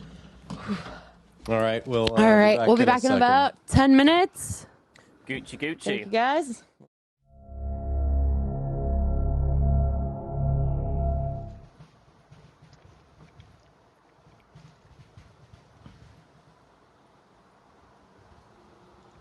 And we're back. Hey, hello everybody. We are back. We just left everybody waiting for the suspicious Miss Philippa Evans Hewley. And that is where we will be picking up back in Norman's office and waiting to see if Philip is even around. So is there anything that you guys want to do while you are waiting on word? Does this place have a gift shop? Ha! No. There are no gifts here. Is there an adoption process? We're more about taking than giving. It's intake. Is there Intake something only. I could conceal this in? I was looking for a box of roses, but anything will do. To conceal your gun in? Yes. Just so she doesn't get immediately suspicious. I thought we were just gonna, I don't know, wait on the inside wall, I guess, by the door. Yeah, I would suggest perhaps you hide, not just hide your gun. All right, fair enough. She might be suspicious when the facility is suddenly full of people who don't work here. Or are there two, as I say, are there two rooms, if not connected next to each other? We can all wait in one. We'll hear her coming down and getting inside, and then when we hear her go in, we come out and then loot round and...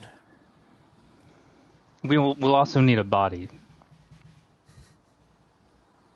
I'm not gonna lie. I could do with a 15-minute power nap, so... Fantastic. You'll just lie down on this table. We'll do research on you. You'll be the body with the healing factor.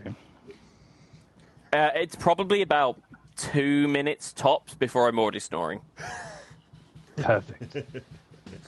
I He puts the tranquilizer dart back in his pocket. Yeah, I have legitimately necessary. not been sleeping for a while. You know, as soon as I'm horizontal, it's like, oh, yep, there we go. Yep, And so months are coming. So there is an adjacent room.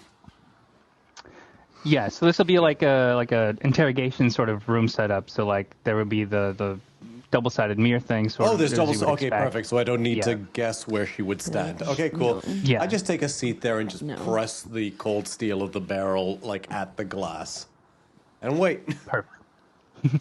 Perfect. I'll get the bill ready. If we are to go down this route, Doctor, is there any way that you have to potentially dampen any readings of bleed? Because just hypothetically, let's say that she can sense other people who have certain skills, and his head like tilts. I don't want to lose the element of surprise purely because we have people. You hear that screaming from another room again? Openly, Felix. That's all right. And I say, if she can detect bleed, it is everywhere. Every cell holds someone who is infected with bleed. Okay, well, hopefully she doesn't think it's strange. I was about to say it's going to be like sniffing out a rotten egg in an outhouse. You know. But also, would the rotten egg in the outhouse be behind a one-way mirror? No, what I'm saying is in an outhouse the smell's so pungent you can't smell the rotten egg. Yeah, I doubt she'd be able to detect any specific room or any specific vicinity towards it because everybody here has excessive amounts of bleed. Very well. If So I y'all think happy to go Bernadette ahead will with be this, fine. Go ahead. I will be watching Felix from the corner of my eye for the entire time. I don't care about this woman.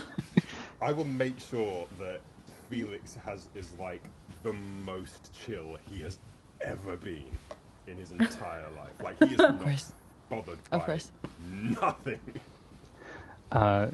Before she arrives, I guess we should discuss what exactly do we want to know from her. We're trying to determine who killed her parents, and we believe that it's her. And we have this Abigail medium, but Abigail was a moniker used by multiple mediums, if I remember correctly. Yes. Yes, you are correct.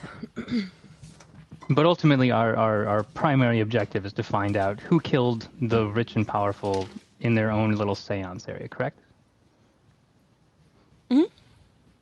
and we believe that it was Yes. her, so we are trying to get a confession. Is that what everyone's on, or is there anything else that that we're suspecting or wanting to find out? A lot of this seems to tie into your guys' past as well, with Evie or whatever this name was that you were saying earlier. Evelyn, yeah. Is there anything specific you want to know about that? Well, ideally where she is, but Do you feel this? Do you feel that's related to this? Really. Okay. All right. Then when she gets here, the plan will be that she'll come in. There will be a body for her to inspect, and we can ask questions. The door will lock behind her, and if she says anything or tries to make a move, you will bust through this window and save us from whatever happens. Does that surmise the plan? I would avoid standing anywhere within 3 feet of her, but yes. Perfect. We'll try to do our best to keep her standing next to the mirror, and I will stand on the opposite side of the room. And then I'll tell my assistant that if she can be located, to ask to bring her here and bring her directly to this room. Okie doke. Do we have Air anyone assistant. particularly adept in interrogation or communication? Yeah. That's a possibility.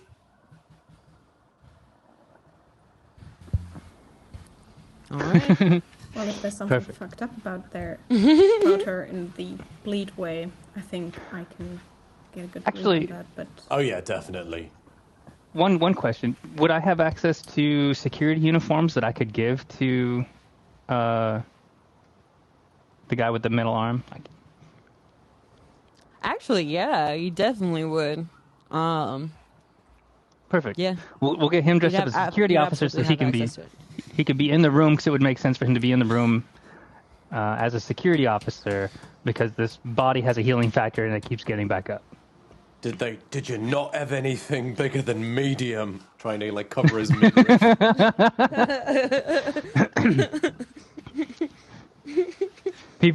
People as big as you tend to be behind the doors. It looked like fucking Lederhausen on me. So Walter's on the table, Jordan's in the room, Norman's in the room, and Brenton's in the room as security guard. Correct. Sweet. Does that leave Felix and Bernadette behind the window? Yes. Yes. Sweet. Would security guards have billy clubs or would they have like guns? Guns. It's crazy here, so you're fine. So the size of my gun is not out of the ordinary. Or as in like no one would bat an eye. It's how you use it. Norman will allow you let you know. Thank you so much, Alex. Thank you so much. No, I got Please it. continue. I got it. You are security guards are authorized to kill here. So All right. it will not be out of the norm. All right. But for the meantime, keep your gun fixed on Walter. You got it. And I will enter security guard mode. And then, I guess we wait to hear back from my assistant. We will call Shirley. Shirley the assistant. I'll write that down. It will be so easy. A few minutes. It's one of those snores that just progressively, like that, it just kind of just reaches that kind of crescendo, and then just kind of sticks there. Slipped. I'll shine my bleed detector on him while he's snoring, just to be sure that's not coming from somewhere deeper. Is he possessed? No. It it's registers just something real quick, but it's gone. Every time he inhales, I get a note.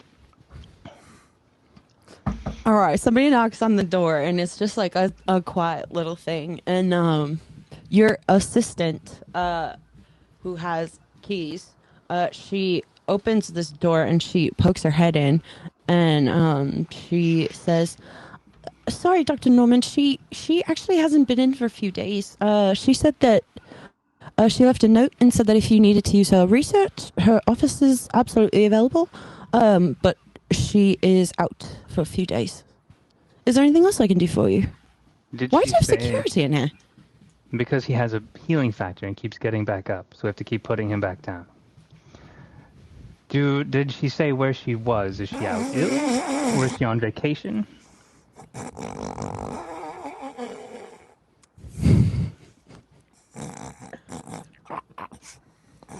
Have to put him back down, eh? She didn't say anything about where she was, but just that it would be a few days. But you're welcome to her office, as she said. Perfect. Unfortunate, but perfect. I'll be by in a few moments. You may leave. Thank you. Don't forget to feed control number 23 on your way out. And she closes the door and... Already did it! Perfect. Well, that's a bust. So I guess we can go rifle through her things, though. I jam the stock of the gun into Walter's ribs. Just... Question. So, the plan that Walter had before he fell asleep was that if he thought that he was going to get killed by the lady that was in the thing, he had his hand on the duckfoot pistol. Do I have enough knowledge to know that I'm not being killed to not fire it? Because I was not ready for that. Hold on, let me roll. Let me roll first. This is the second time you've fallen asleep. You've willfully That fallen four. asleep around the bad guy. That 4. Okay. All right. So I'm okay. I'm all right. I have You enough are control. good. Yep. Okay. Mm-hmm.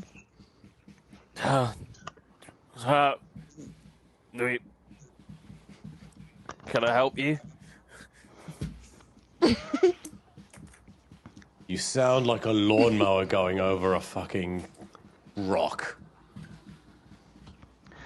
But no one would doubt you're bleed infected. So, good job.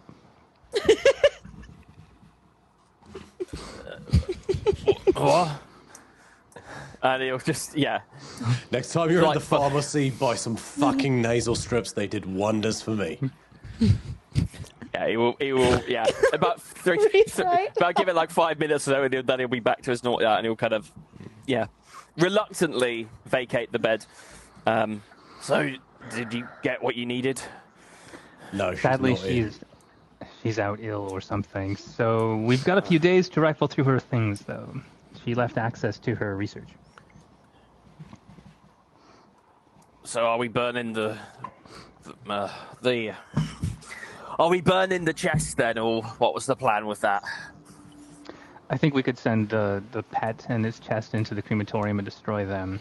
And we can simply mark it down as destroying the body with the rapid recovery so that we could determine if how rapid its recovery really was. Right, okay. So no one will ask questions as to why we're suddenly burning something.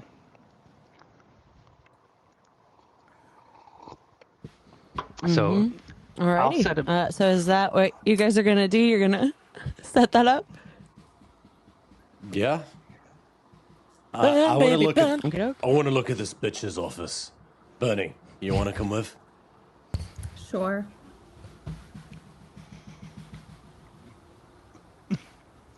Anybody well, else can he's come still... as well if they want. I just. Well, he's still Felix, dressed in why his... don't you come along? Felix. Like, what? How much time would have actually elapsed between getting Brenton into the security guard suit, having the person arrive, then be like, "Oh, she's not in," and then everyone in the room just be like, "Cool." that setup went nowhere. Yeah, it would probably be about a half an hour for the whole thing, for the woman to come back in, poke her head in, and be like, "Oops, sorry," and then. That is so much time for Felix. That's perfect. Yeah. So, Bernie, do you guys want to have anything going on in the back room? Yeah, Felix. What we got? I mean, you said you're keeping an eye on Felix the entire Yeah. time, right? So, for the purposes of Speedy, effectively Felix would just be looking at you the entire time with like just like a look on his face of just curiosity and intrigue. If you questioned him on it, he would probably ask you, probably like, so, your daddy is rather protective of you, more so than a regular father should be.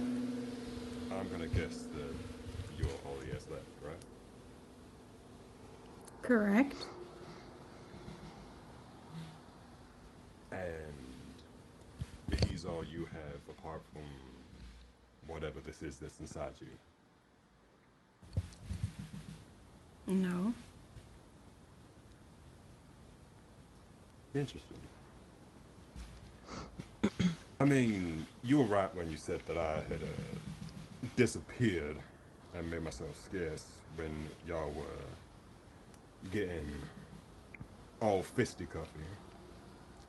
But I stayed around long enough to see one thing. Your little switcheroo. Exactly where does that come from? How did you know you could do something like that and be able to control it as much as you did? Oh, someone interested in the occult arts.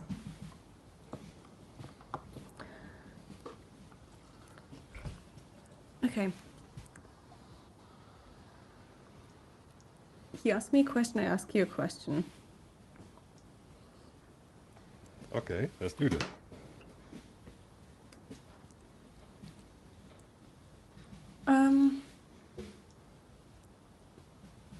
I've been studying for a while, learned a few rituals, haven't exactly used this one before, but let's say I was 99% sure it would work. That I could just evoke a certain outcome, no matter what it is.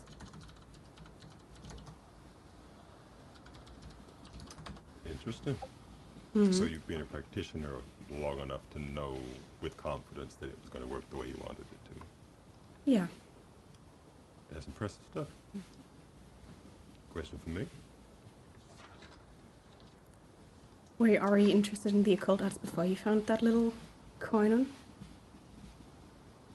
A few days ago? I've had a general interest in the occult. I mean, you live in a place like this, you're bound to be surrounded by people who want certain things. But I would be lying if I said before today I'd ever seen it in practice as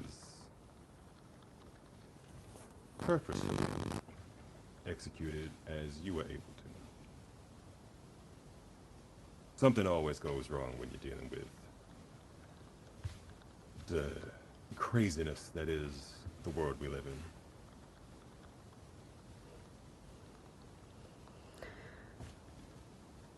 Yeah. I mean, there's always a cost to those things. It's just a question of if you're willing to take it. Usually costs for me are much more on the monetary scale. What did it cost you to be able to do what you can do?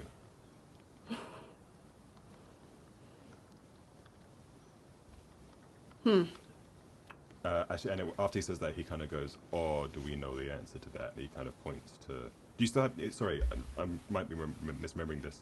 Who's the one that has the chain on? That has your photo in it. Is it you or your dad? Dad. Sweet. So he'll point to Brenton. Just struggling with the tie right now. Motherfucker. Or do we know what that cost was? And then he'll kind of like on himself symbolize the necklace. I believe we just lost her. If you're insinuating that I'm responsible for the death She's of still my there. mother, Hold up. I think Hannah might have lost you. Yeah, Hannah, can you not hear Ma? I also can't see Hannah anymore. I Let think me we just just like, lost read her real quick. She's there. No, she's still Yeah, here. Oh, is she? Okay, my Yeah, thanks. we good can to see know. both of you. Both of you seem to be there, but yeah. Yeah. I'll just... This two-way mirror is like really effective. It's really fucking good.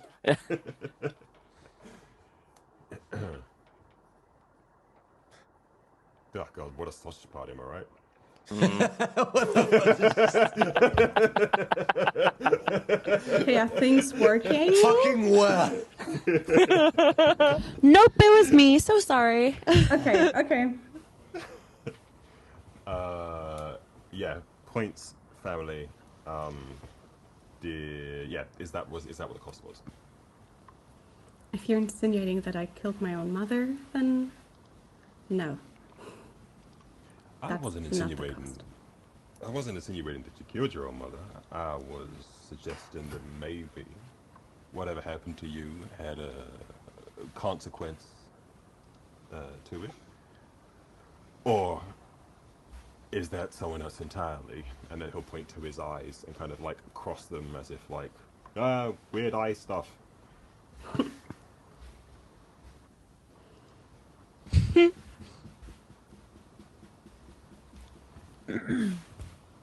What's your personal interest in this? Call it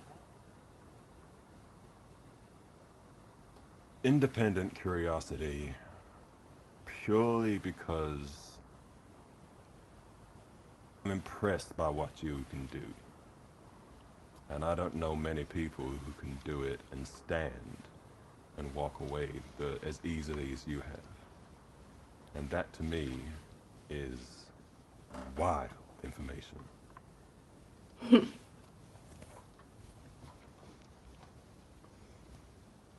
Well, that's very kind.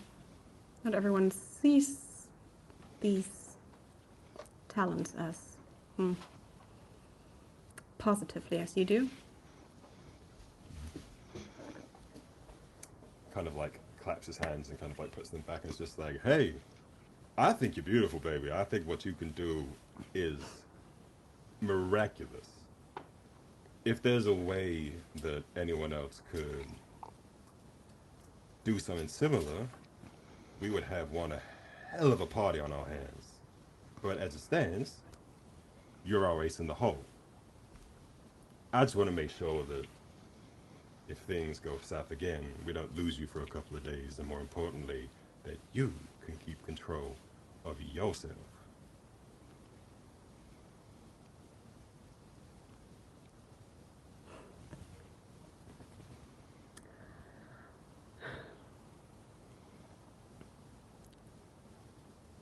Felix, you seem like a sweet guy. If I were you, I wouldn't throw it away like that.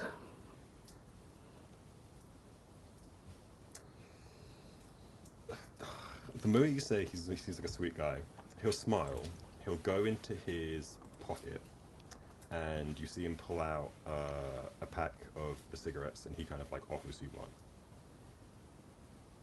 I'm more interested in the coin that you pocketed a few days ago. Oh, you mean this one? And he'll just take the other coin out.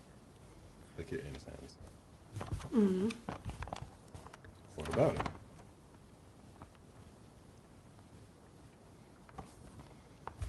What would you like to know? I've just got a glimpse of it when we first came across it, and I've kind of felt its thrum ever since. Mm-hmm. I believe it could be used as quite the powerful occult amplifier. Very powerful, very helpful, but it would be a shame if it got into the wrong hands, you know. This power can corrupt people. And you are an amateur. Yeah. As you say that, he'll look at you and go, you know what, baby girl? And he'll say it similarly to how your dad says it. And he'll go, you're absolutely right. Something like this could very easily fall into the wrong hands, and the results could be absolutely disastrous. So here, and he'll put it between his fingers and kind of like point to you and say, why don't you take it? I will feel much safer knowing it is in the right hands.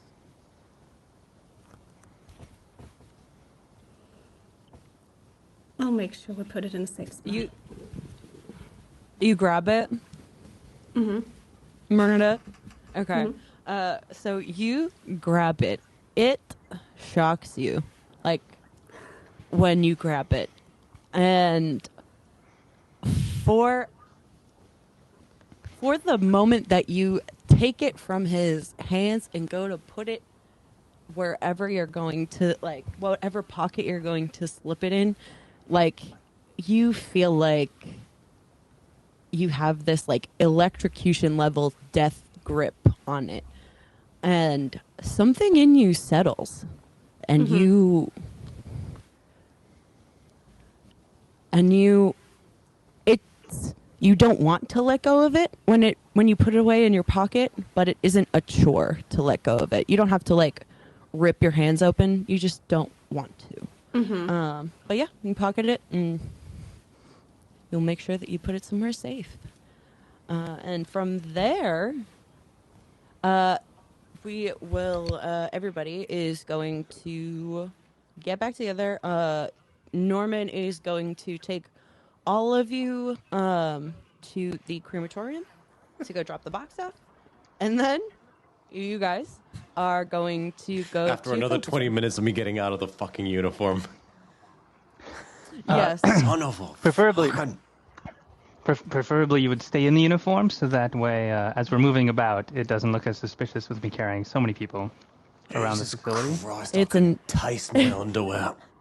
It's an extra 15 minutes for you to put the uniform back on. He did wait until You're- you'd taken it all off.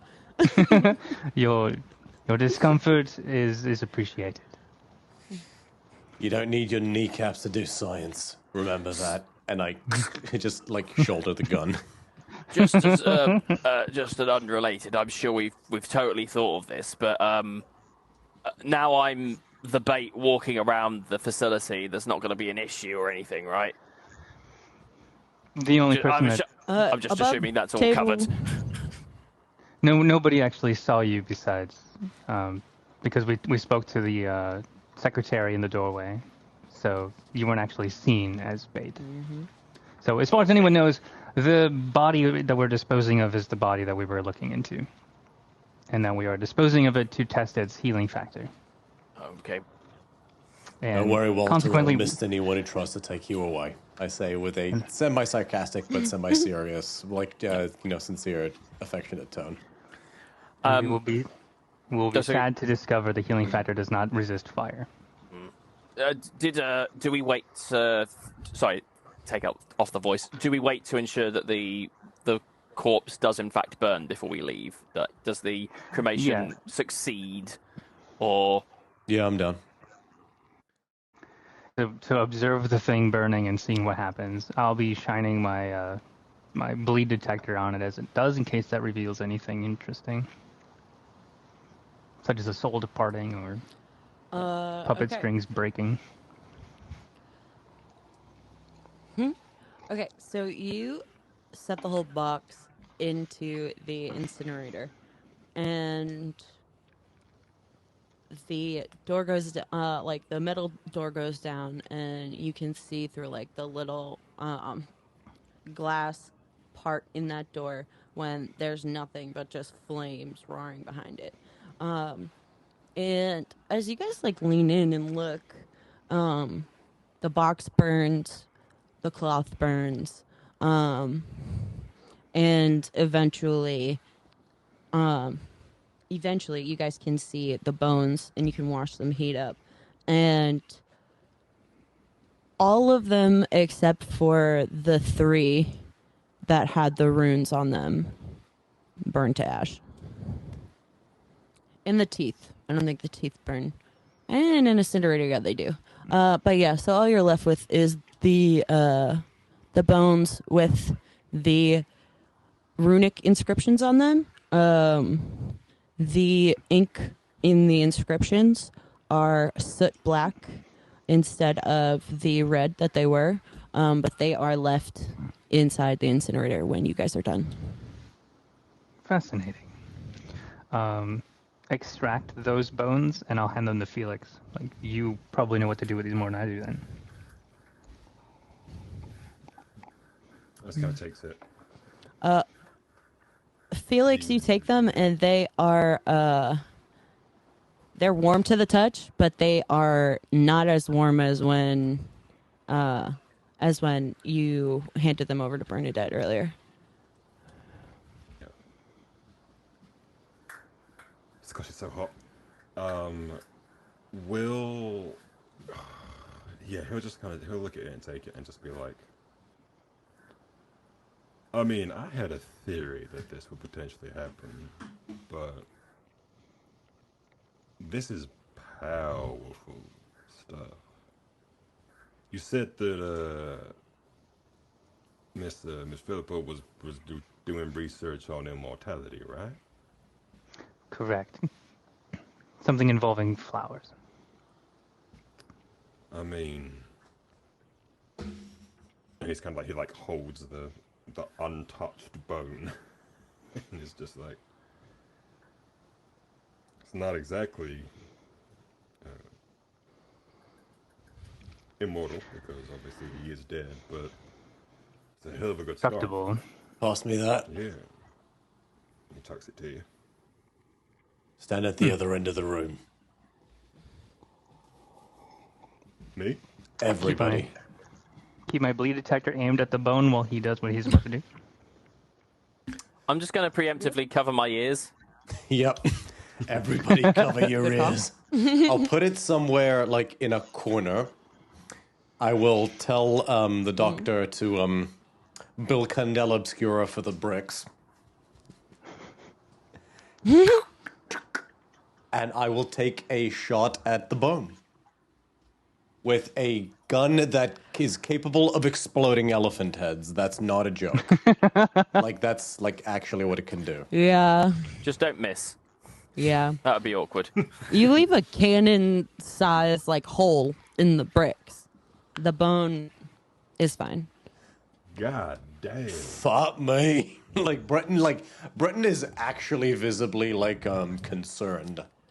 Yeah. Shook. Yeah. Bop, bop, bop. I mean, Walter's generally considering maybe this could be useful, like foundation material for some of like the structural damage done to the library. This will prop the door open. Yep. Is Walter still going, Mom? table Oh leg. my Mom. god. No, he was all right. It's all good. No, because Brennan would say, "Oh right, forgot about that." I mean, to me, it sounds like bubble wrap at this point.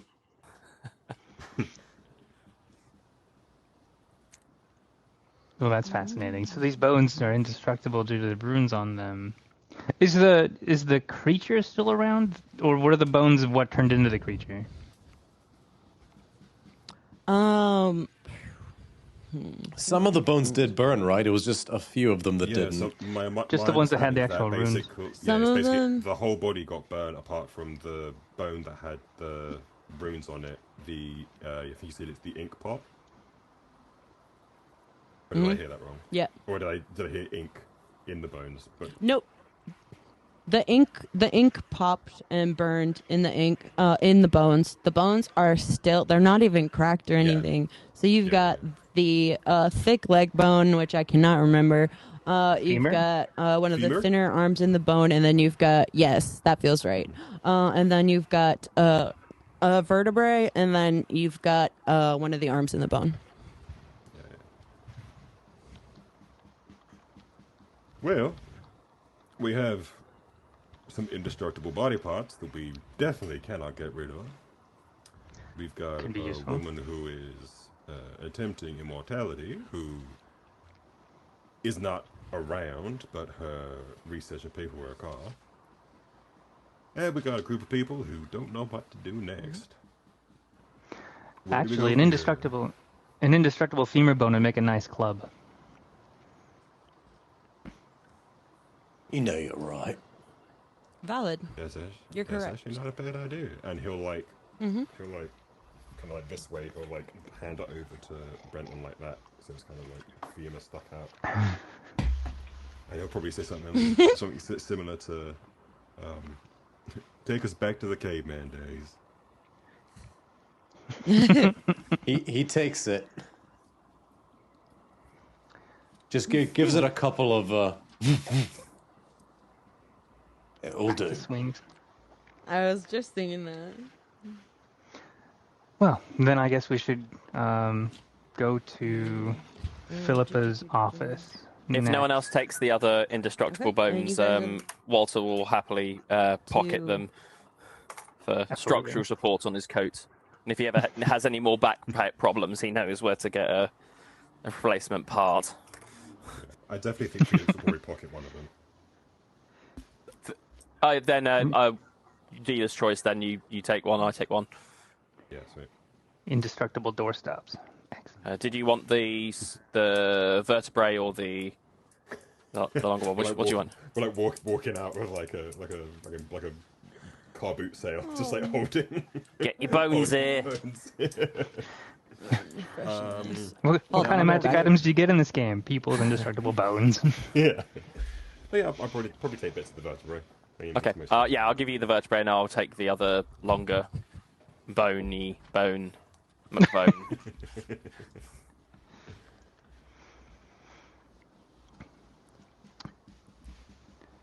Then yeah, I would lead them to Philippa's office. Since we have a security guard with us, it wouldn't look weird, or we wouldn't need to be escorted. And then I would just get Either guest passes tibia or for everybody else. fibia? That's the arm ones, right? Fibia. No, tibia's Guest the passes knee. for everybody else. I swear tibia's the knee. I swear, Doctor, if you don't know what bones are what, I'm a bit concerned. No, okay, so tibia is the shin bone. The collarbone connects to the leg bone. Ti- something okay, like that. The leg bone connects to the vertebrae. Tibia Bone, is- I don't know. It Yeah, doesn't quite yeah. follow. Tibia is the one that's in your shins. Femur know- is the one that's in your thigh. Anatomy doesn't come up in my research that often. It's probably for the best. Did we lose Jim? Oh, bummer. Doctor, please So, tell me you don't believe in humorous? shit like divining humors or shit like that, right? You're not that.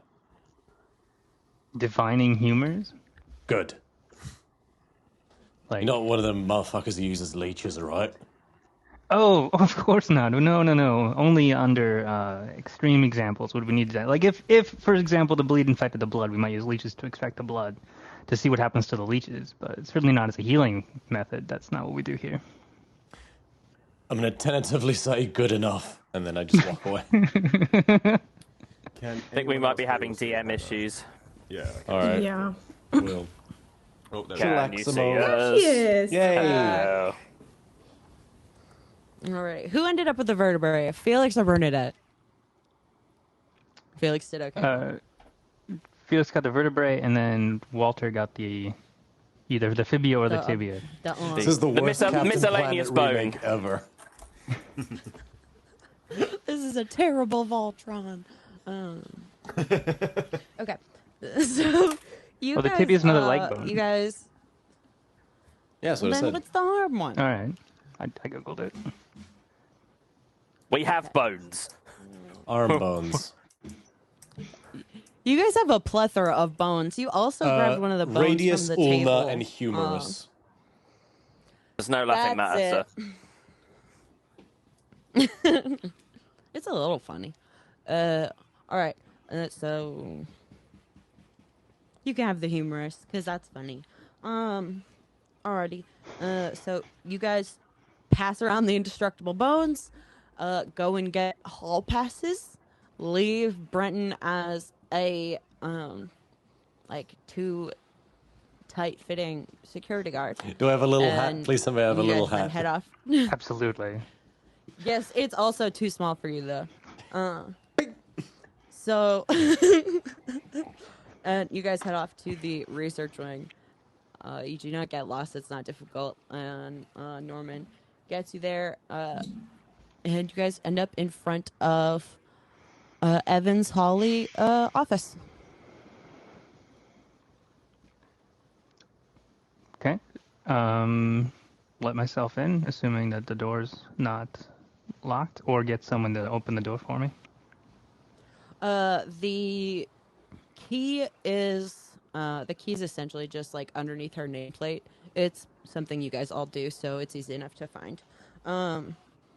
So you can walk in, and it's a This essentially looks like the nicer, cleaner extension of the harbor place that you guys were at.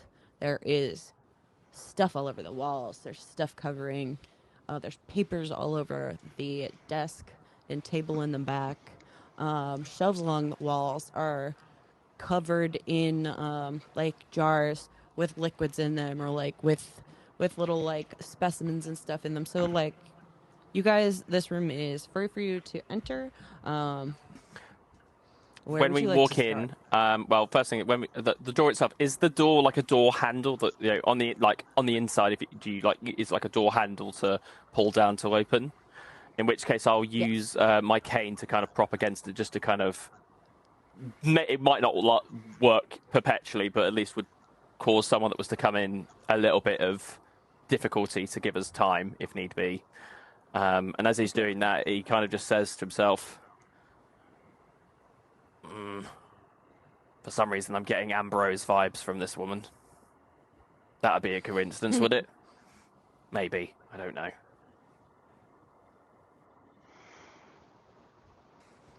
Ambrose? The name of the medium we were trying to find before. Oh. You know, she's not been around for a few days, right? So, did she disappear to go off? Could have been the same person. Mediuming. Well, yeah, that's my thought. I also don't know what the Though it would be interesting that she would be the medium for her own family. Yeah. But Ambrose or Abigail, whichever one it was the medium for her family. So, unless she's got a way of disguising herself, it would be interesting. Well, she's got a medium in the family that would suggest she, at the very least, might know of the arts to some degree, or at least enough for the purpose of maybe masquerading as the new medium they don't normally have, right?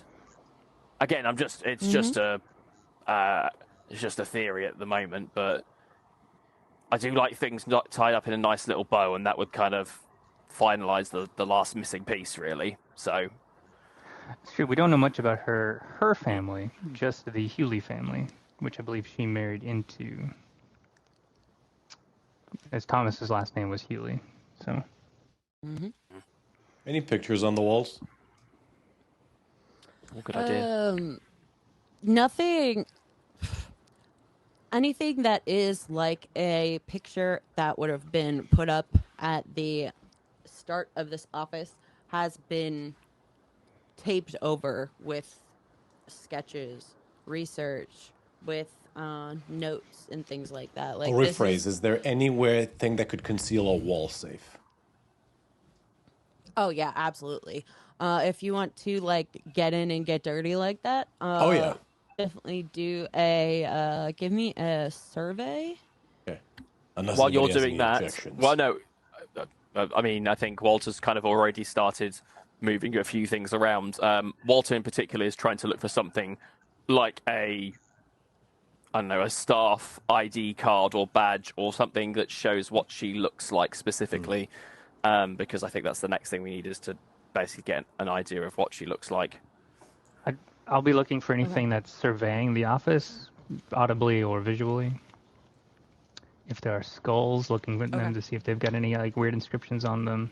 I'll also just check to see if there's cameras, like the Muggle security, as it were. Cool.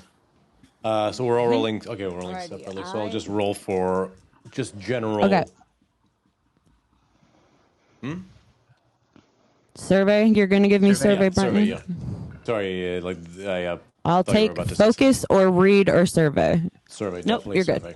Good. I think we just have a bit of a delay on people's chat is all. From me, I'm sure. Sorry. Yeah. Is it? That's all good. Is it survey? Is it? Are we all doing a roll? Yes, you guys can all do a roll, and I will take from any of you. I will take one of these three. I will either take survey, focus, or read. I got a 5. Okay. That's a 5 on Walter on a focus roll.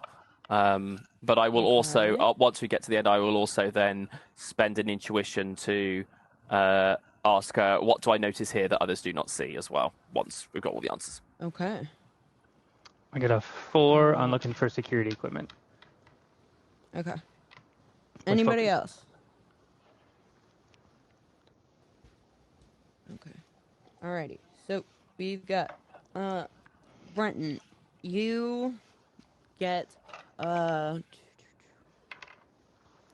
you are checking the walls and you're checking along the shelves, and in the towards the back of the room, behind her desk, behind her chair, on the side of one of her shelves, there is there's a panel that essentially opens up, and there's a safe inside, and essentially safe for people that are not Candela Obscura. They tend to be much more like Smith & Wesson level safes. Like, you're looking at like a twisty dial. You could probably get in, maybe take the whole thing if you were crafty. People that are in any way involved with Candela Obscura or with any of these paranormal associations, they tend to have like extras put into their security. And when you look at this safe, you notice that this is a like Candela Obscura level safe. This is not like a lay person's safe. You recognize and are familiar with this make, just being the person that you are. Walter, we've got focus for, and you, what were you looking for in the room? You were just checking it out? Yeah, it was on a 5 on the success, and on the roll rather, and specifically I'm kind of looking for like trying to get something to that has a clear representation of her face or her looks, either an ID card or something that shows what she looks like, any photos, so specifically images or imagery that we can use to kind of help pinpoint who she is, and use that as a reference for everyone else's memory, and then with the intuition asking, what do I see that others do not? What do you know? Okay. Yeah. Okie doke. Okay, so looking for that and looking through that, you end up, you actually have to go into the drawers of her desk, oddly enough. Yep. And in the bottom drawer, there is a stack of, there's a stack of photos, and they are in like all of these like smaller Victorian frames. So you've got like a pair that's like essentially like a diptych that you can like fold flush against each other. And then you've got that has a young man and a young woman. The young woman has like this lovely curly hair, and the young man is he's a bit darker overall, a bit more like dour, and but still like just like a nice little wedding picture, like it's just like a couple's picture, and you assume that that's Philippa. Underneath that there is a larger family photo, and that's in like this lovely silvered frame, and it's put face down in her drawer, and you look at it, and it is the dead man from the mansion. You finally see his face because like the upper half of his torso was like removed or whatever. So you see the face of the man that was the corpse in the mansion. You see the woman that was disemboweled in the mansion, and you see around them, you see 3 girls. There is an older, there is the older one that is the curly haired one that's in the separate pictures that you've got. So you're assuming that this is Philippa. So you've got Philippa is the oldest, and then you've got a shorter, smaller one that's also in the picture. And then you have like the youngest, and she is like a little. She's essentially just like a blonde, just like a very pale blonde haired girl. And you guys see. Walter, you see in the back of this photo, you recognize easily the house that you were in, and even looking at it, you can see the architecture from the greenhouse is where this photo was taken. So this is the Evanses family. And if you were to take the frame apart and look at like the writing on the back, it would be like his name's like Sergeant. You've got Sergeant Evans. You've got Avery Evans. You've got Philippa. You have got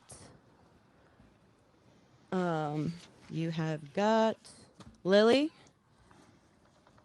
And then you have got Tiffany. Tiffany's the blonde and pale one. Yes.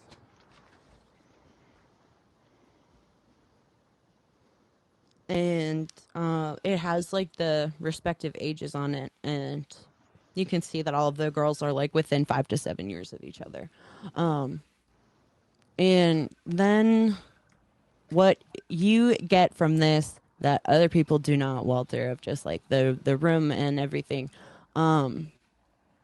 is this room is messy. This room has always been messy, but you are a person that is messy like this, in which the mess is organized and you should be able to navigate the mess. But you sort of looking at everything, there's no rhyme or reason to any of this. And I think after a second of, like before you get into the drawer with the photos, I think you realize that on the way out, or like if Philippa like left in a hurry, like this is a room that had like somebody was looking for something, and some people like already went through this, but like this has been rummaged through. Like somebody has already come in and like looked through the papers. Like, was Philippa looking for something specific? Like, you just think that there is too much chaos for this to be something that a researcher in such an intense project would have left. And knowing Norman, you would also know that probably none of the other doctors would come in and leave it like this, even though it's actively open to other people. So I think you get that that she took stuff when she went. Yeah, right. That right. she, yeah. Is it almost feral in the description? Like, would you always call like the way things? Is it almost like there's sort of like a primal or feral element in terms of how it's all been? Yeah, cool, great. Yeah, like frenzied, absolutely. Yeah, got you. Mm-hmm. Okay. And Norman, you've got security. Okay. For security, you.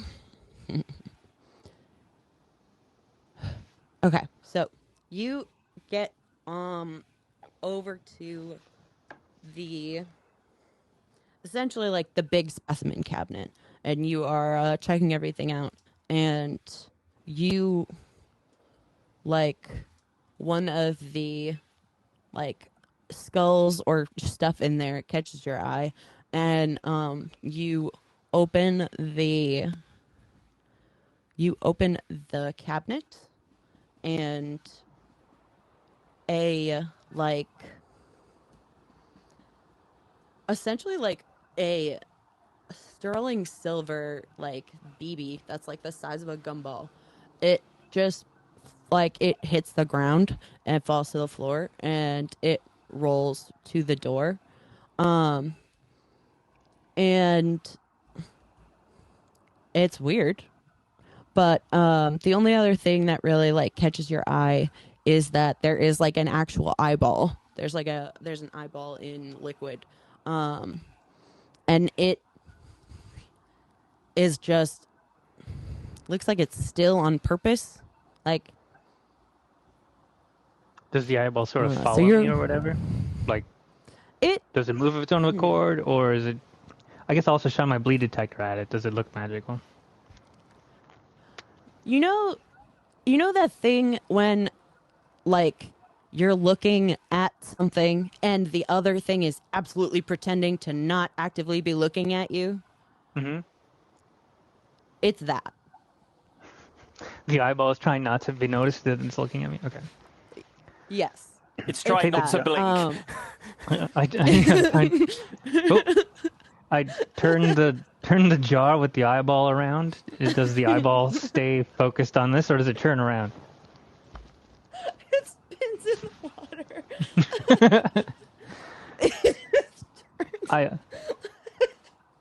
I'll wave, and then I'll smash the jar on the ground and step on the eyeball. The eyeball is also indestructible. Son of a... In that case, I put it in my pocket. No, it's all goopy and gross and disgusting. There was this freaking when you break the jar and stuff, you can see on the underside of the lid. And you're just like messing with it and breaking it. You essentially just fucked with the rune on the cap enough that you're all set and it's finished. You're good to go. And I think that's everybody that was looking for something. Is the safe I have, is that one I literally can't try to crack, or could I, like, if I got the combo right? Absolutely. If you got the combo right, you could definitely do it. All right, wish me luck. Hang on a minute. Hang on. Because I'm always one step ahead, and I will pull out from my pocket one of those antique, kind of like stethoscope things, but it's been modified for, very much, kind of like the jailbreakers. If you're trying to get into a bank vault. Yeah, thanks, and I hand it over to you. Yeah. The lock. Ding, ding. Oh no! No, I'm kidding. I'm kidding. Me. I'm so in for that. And I'll kind of I offer it to you to kind of help with this thing. Cheers. All right, wish me luck. And as he puts his hand to the dial, you swear you see the end joints of the mechanical fingers splits ever so slightly. So he's got like these smaller digits that are all like intricately, precisely grabbing the safe dial to a degree that his normal arm couldn't. It's like spiders out slightly, and I would like to try and fuck. This was always Reginald's specialty in the squadron, not mine. But let's see if I remember how he did it. Control or hide, as hide is sleight of hand. Does he get anything? Yes. Does he get anything for the equipment? Ooh, yes. Take an extra D6 for the stethoscope. Cool. I'll burn a cunning as well, just to cover my bases. That gives me 5 dice to roll. With that as well, just nicely to done. Absolutely sure. You'll see Felix, like, just in the back, give you just a brief description of what you're doing wrong. And I'm going to use both, which will give you one of the die will be gilded. Nice. You want to know how you're doing it wrong? I'm fine, Felix, because I can tell you how you're doing it right, swear. Basically, it's just like, no, that's too far to the left. No, the left is the other way. Other left. Well, maybe face the same direction as me, so I don't get confused. Okay. All right, 5 dice. Wish me luck, guys. Yeah, one of them is gilded now. I'm going to swap out one of the bronze dice so I have a blue die as well.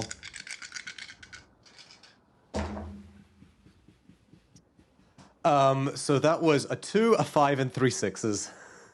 Nice. I love that. Woo! Worth it. Oh, okay, good. Wonderful.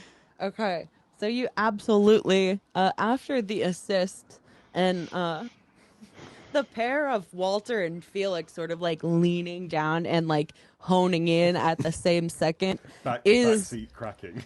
Yeah.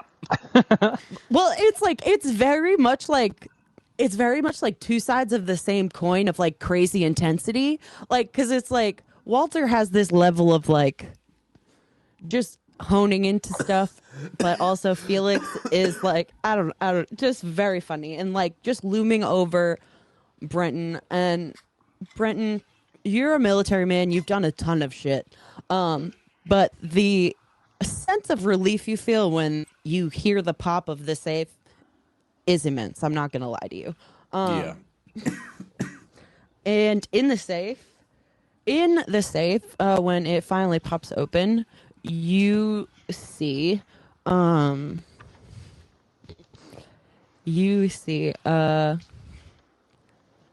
three knuckle bones with, like the beginnings of carvings on the ends. You see a bleed container that's empty. You see a bleed container that is also empty, but it's dirty. And like underneath that, there is a folder, and you pull the folder out and you check the papers, and in there are what look to be copies or something of papers that you guys saw, Bernadette and Brenton, you guys saw in the greenhouse and the mother's dressing room. Son of a...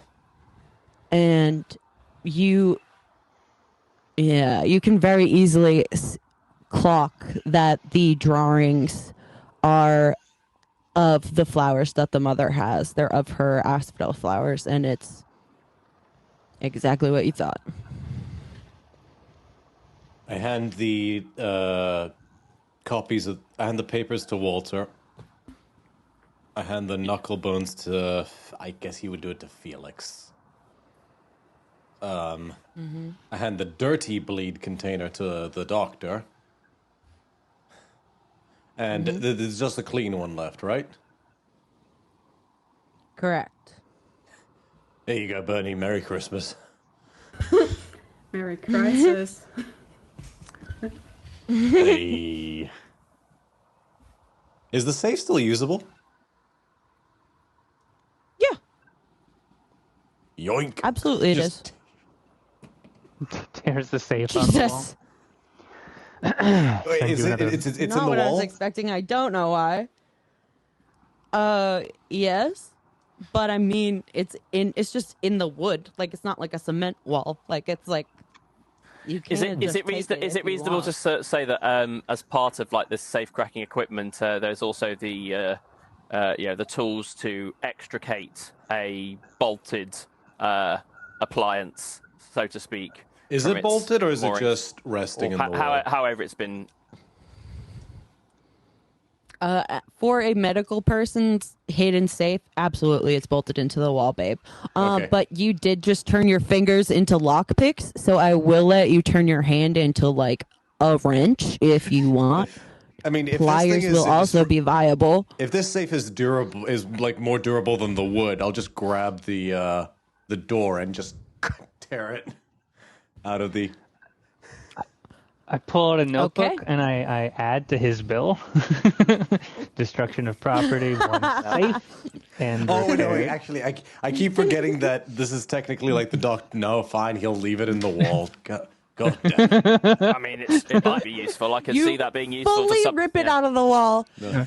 I'm not going to stop you, see but I him will send you a writing bill. down the amount. You put the what back in. No, okay, if the damage has been It's done, like I keep the slightly safe. skewed. Yeah. It's like slightly Yeah, skewed. I think it's definitely something that would be useful for us. At the very least, as another kind of book, like doorstop or like paperweight, and maybe There you also go, as there, a. and I hand him the safe and just watch him.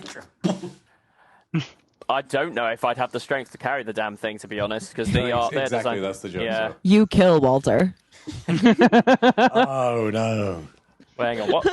Oh no, he's got some strength. I don't think he's got enough for that, something like that. right. Maybe. That's because he has. Let's see. What would it come under to kind of? I mean, I don't know. He holds it. He manages to hold it. He may be currently stationary. He may be over encumbered, like Fallout 3 style, but he's got it. I take it off of his hands, and I'll step out the room, and let everybody else do their thing. But as I step out the room, I just stuff a card into the doctor's pocket. While everyone's here, and he'll just show the pictures to everyone and just go and kind of like identifying people, but then specifically to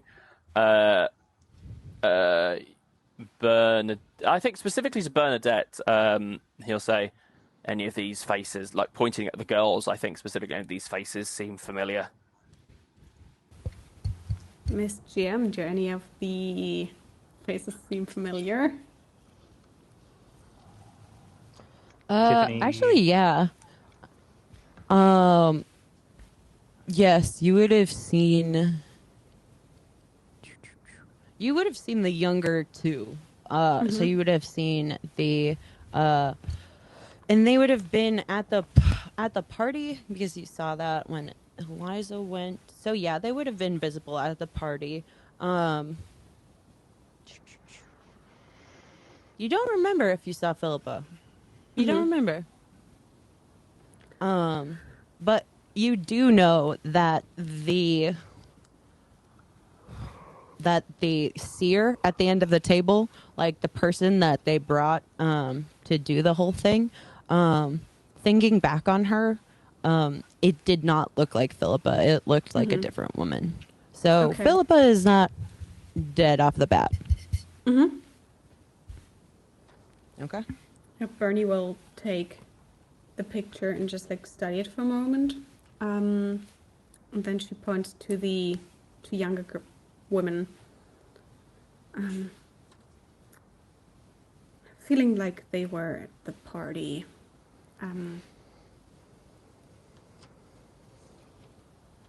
Right. So I haven't met them personally, but I suppose I was hoping you might have gone, no, that's the face of whoever it was you were. I don't know. I guess it was just trying to match it's that. a good But I guess. try. Yeah. Just a thought. Looking at all of this, I'm starting to lean more and more to suspecting the creature we were hunting. Maybe, if I don't know, maybe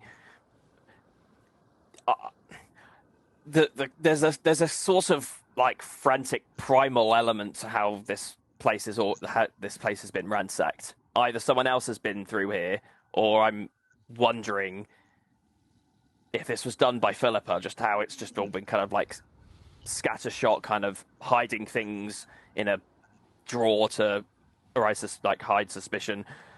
Could Philippa be the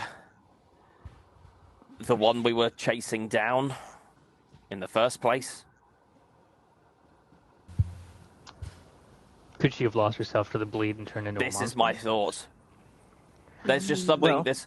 I mean, the problem is she wouldn't have been able to get in here, I assume, without looking like herself. And I mean, I'm not to shit on your security or anything here, but I mean, if someone worked here and was not well, would they be able to get into their place of work, or would something or someone pick that up? If she looked like herself, she could probably get in without being questioned too much. If she looked like if she had visible bleed markings, I think she would have been detained and questioned. Right. Does the last time she was in her office match up to when the incident would have happened? When the yes, it actually it matches up to like 2 days before. With two other. Then that was the other last. instances. that we had before as well. Yeah. That's the last time she spent any like time in her office. She did come back that the day after and was in for like she essentially like checked in and checked out. Does she have a? You've got last time that she was in there. So I'll ask Perry, or whoever her assistant is. When she came in last, did she seem abnormal in any way? Panicked, in a hurry? Did she have any unusual markings? No more so than usual. She was in a hurry though, but she was supposed to be. She had said that she was doing something with. She was supposed to be meeting her sisters or something. So she was just in a hurry, and then she said she wouldn't be back for a few days, and if people needed to, they could use her office for the research. She specifically allowed people to use her office, though. So she whatever would be super incriminating, she took. So an interesting fact that her safe. Well, the safe was the safe. We'd assume no one's going to get into the safe because it's secure, right? So she might have assumed that was okay. Mm-hmm. And she might have thought if she isn't herself, that a quick hide, like dine and dash hide of anything. Yeah, she may have taken some stuff as well, but I think it's considering she left an eyeball to watch the place. I think it's pretty. She did what? Oh, that was a yeah. I did wonder what you were doing. All right, a scrying eyeball. Also, I'll pick up that little marble and I'll put it back in the thing and close the cabinet doors. I mean, it's pretty obvious that we were here since we've got a giant hole in the wall and a broken eyeball. But I'll put it back. Yeah, missing safe, hole in the wall. Smashed eyeball. I can think of is if this is a breadcrumb trail. Mess things up deliberately to cause a scene. What, you want us to mess it? Because it didn't feel like it had been. It didn't look like it appeared like it had been ransacked per se. Like, I mean, I'm just thinking, my place is a mess. Don't get me wrong, I get that. But there's a way of how things work. Like, I know my head kind of puts things in weird organizational space and stuff, but the way this looked didn't have a rhyme or reason. Exactly. And if you wanted someone to think that your place had been ransacked without it actually having been ransacked, you might mess things up so they'd be out of the order that you know them to be in.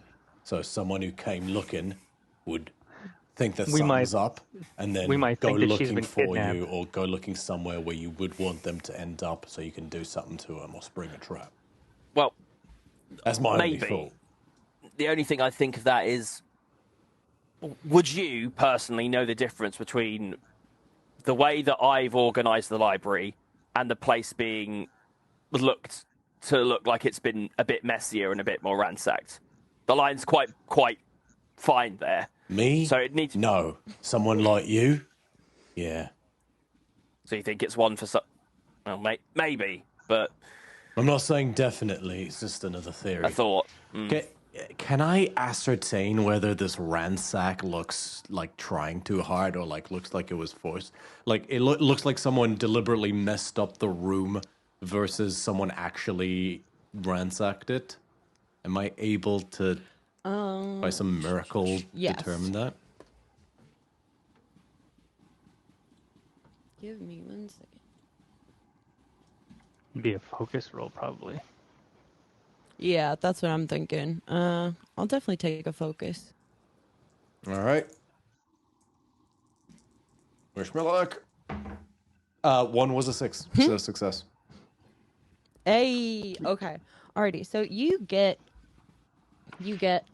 go, hearing Walter say that, you go back, you walk around and you kind of just pay more attention to the papers. This doesn't look like somebody unfamiliar with this place ransacked it. This reminds you, hearing Walter say that now, the like chaos about this place reminds you of you going and running to the chest underneath your bed when you realized that something had happened and someone could have been there, and you were looking for something specific, and you were frantic to find it. Right. Does it look like the do I get any kind of sense of what the something specific was, whether it's still here or not? Like, with that in mind, can I sort of follow the trail of destruction and find either find the thing or find where the thing was? Okay.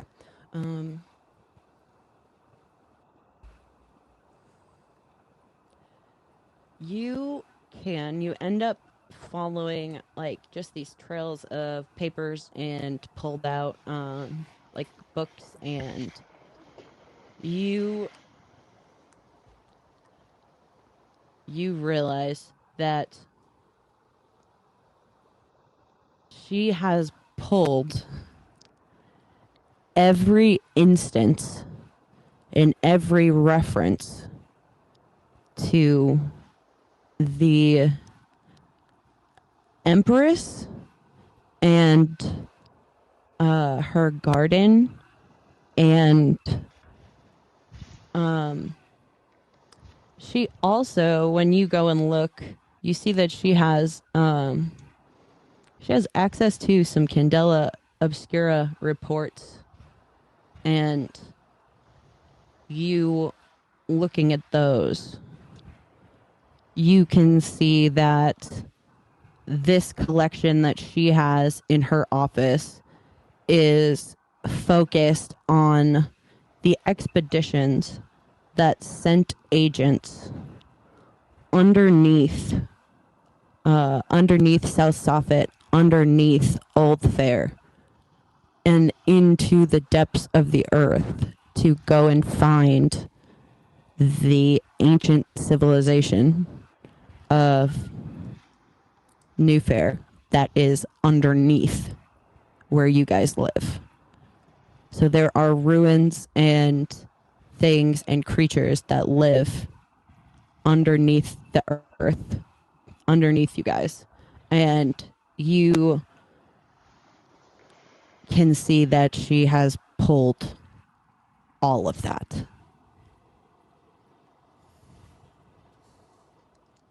I know a collection like this. Your mother had one just similar to it. Others like her did as well. There's a few volumes that are missing. Brenton would probably not be smart enough to phrase it in that exact way, so I imagine he would remember the titles of certain books, and then as a result, Bernie pieces it together in terms of what those books like. Not that like Brenton's like stupid or anything, but like the way I'm imagining it is he starts signing out the titles of the books, and he notices that there's like a pattern in maybe some of the keywords in the titles, and then like between him and Bernadette, they figure that out. Absolutely. We're gonna have to go underground again.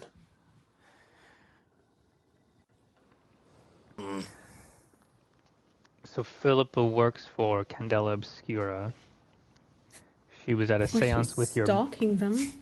Or she's stalking them. She was at a seance with... Or she wasn't at a seance, but her sisters and parents were at a seance with your boss. Everything goes to shit. Your boss is now covered in blight. Her face was all messed up due to the bleed. Possibly due to that seance. It was still when you saw her not long ago. There was other seances that also got attacked. She murdered her husband, potentially, and bound his soul into his corpse so that she could use him as a pet to do things. Maybe to keep watch on that bunker or something, maybe. She's got the power to infuse an eyeball as a... And she came here and took all of the records about going underground. So this seems like a member of your Candela Obscura has gone rogue, has gained too much access to magical powers and is misusing the information that they've become privy to. Which brings me down to one question. Yes, we're going to avenge your library. Fuck. No. It brings me to the question, and he looks up, and he's got like a very cold look at that. Was Eliza privy to this when she sent us on our mission?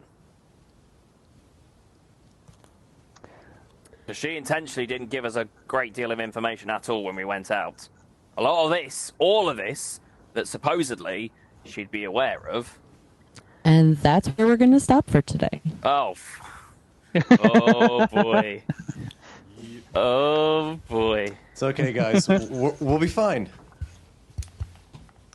I have an entire section of my notes dedicated to various different firearms from the First World War period, so we'll be fine.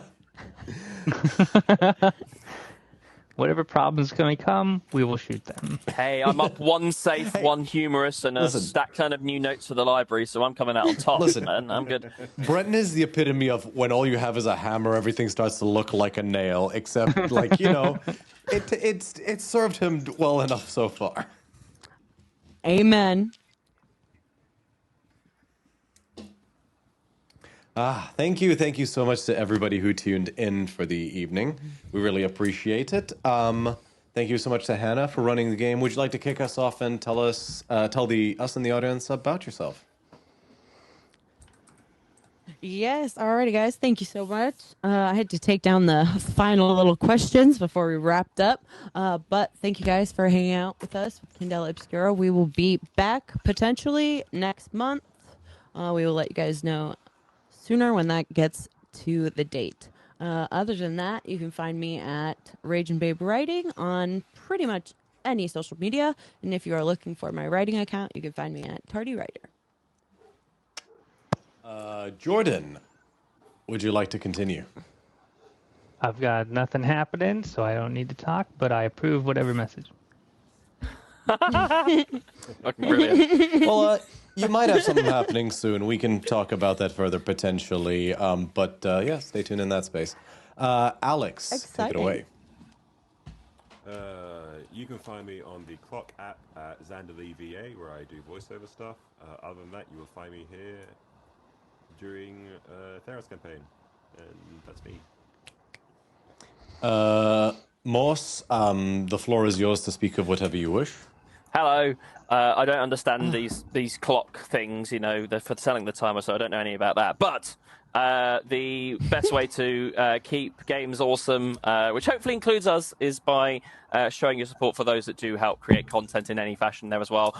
Normally I talk a lot about, you know, various 5e editions and just a lot of like third-party content creators there as well. That's not an exhaustive list, of course, because there are those that create some amazing artworks, battle maps, sound effects and everything. And you'll see loads of people that offer like those integral parts to the games that we see there. So if you see anyone or you know anyone that does that, make sure you keep them supported. And the other thing I was going to say, can't believe it's taken me this long to kind of just remind people, of course, but you know, if you're an Amazon Prime user, you get one free subscription to a Twitch channel of your choice. And those subscriptions really do help those channels when they come there as well. So take from that what you wish.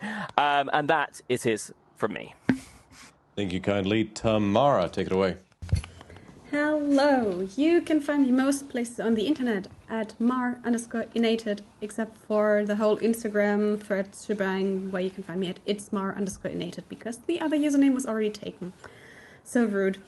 And yeah, as Alex said, I'm also part of the regular Theros campaign, where I play another little mage. So yeah, tune in for that. That doesn't get the party killed. Yet. So far. Cleo's never going to live that one down. She has only been a danger to herself, okay? Yeah, anyway. Oh, there's going to be worse to come. Violet is very much in the, I didn't ask how big the room was, I said I cast fireball. Yeah, when she gets fireball, it's going to be dangerous. Oh, we love her. As for me, you can find me on all my cosplay content at Electrum_cosplay. I've been working on my Halsin from Baldur's Gate 3 Mark II cosplay. I just finished the So good. incredibly heavy armor. I had to glue all the scales to my body temporarily. But you can find all the it's fine. Find all the show's socials at DC30 Official on all the platforms. And as always, if you like this content and you want to see more of it, join our Discord. I'll link it now. That link should be up to date, which, all sorts of fun little things like chat with the cast, memes, tips and tricks on how to flavor your campaign for an ancient Greek setting. I'm going to have some stuff churning out now. Not just now that we've not just started campaign 2 now for Theros, where I've got some spin-off content as well in the works to sort of supplant everything. Not just, Candela Obscura, obviously. We got some other stuff in the works now, and you can learn all about that there. So stay tuned. It's going to be cool. That's everything from me. Thank you so much to everybody who tuned in. We'll do a raid in a second, but we'll sign off for the recording here. Thank you all so much. Bye. Bye.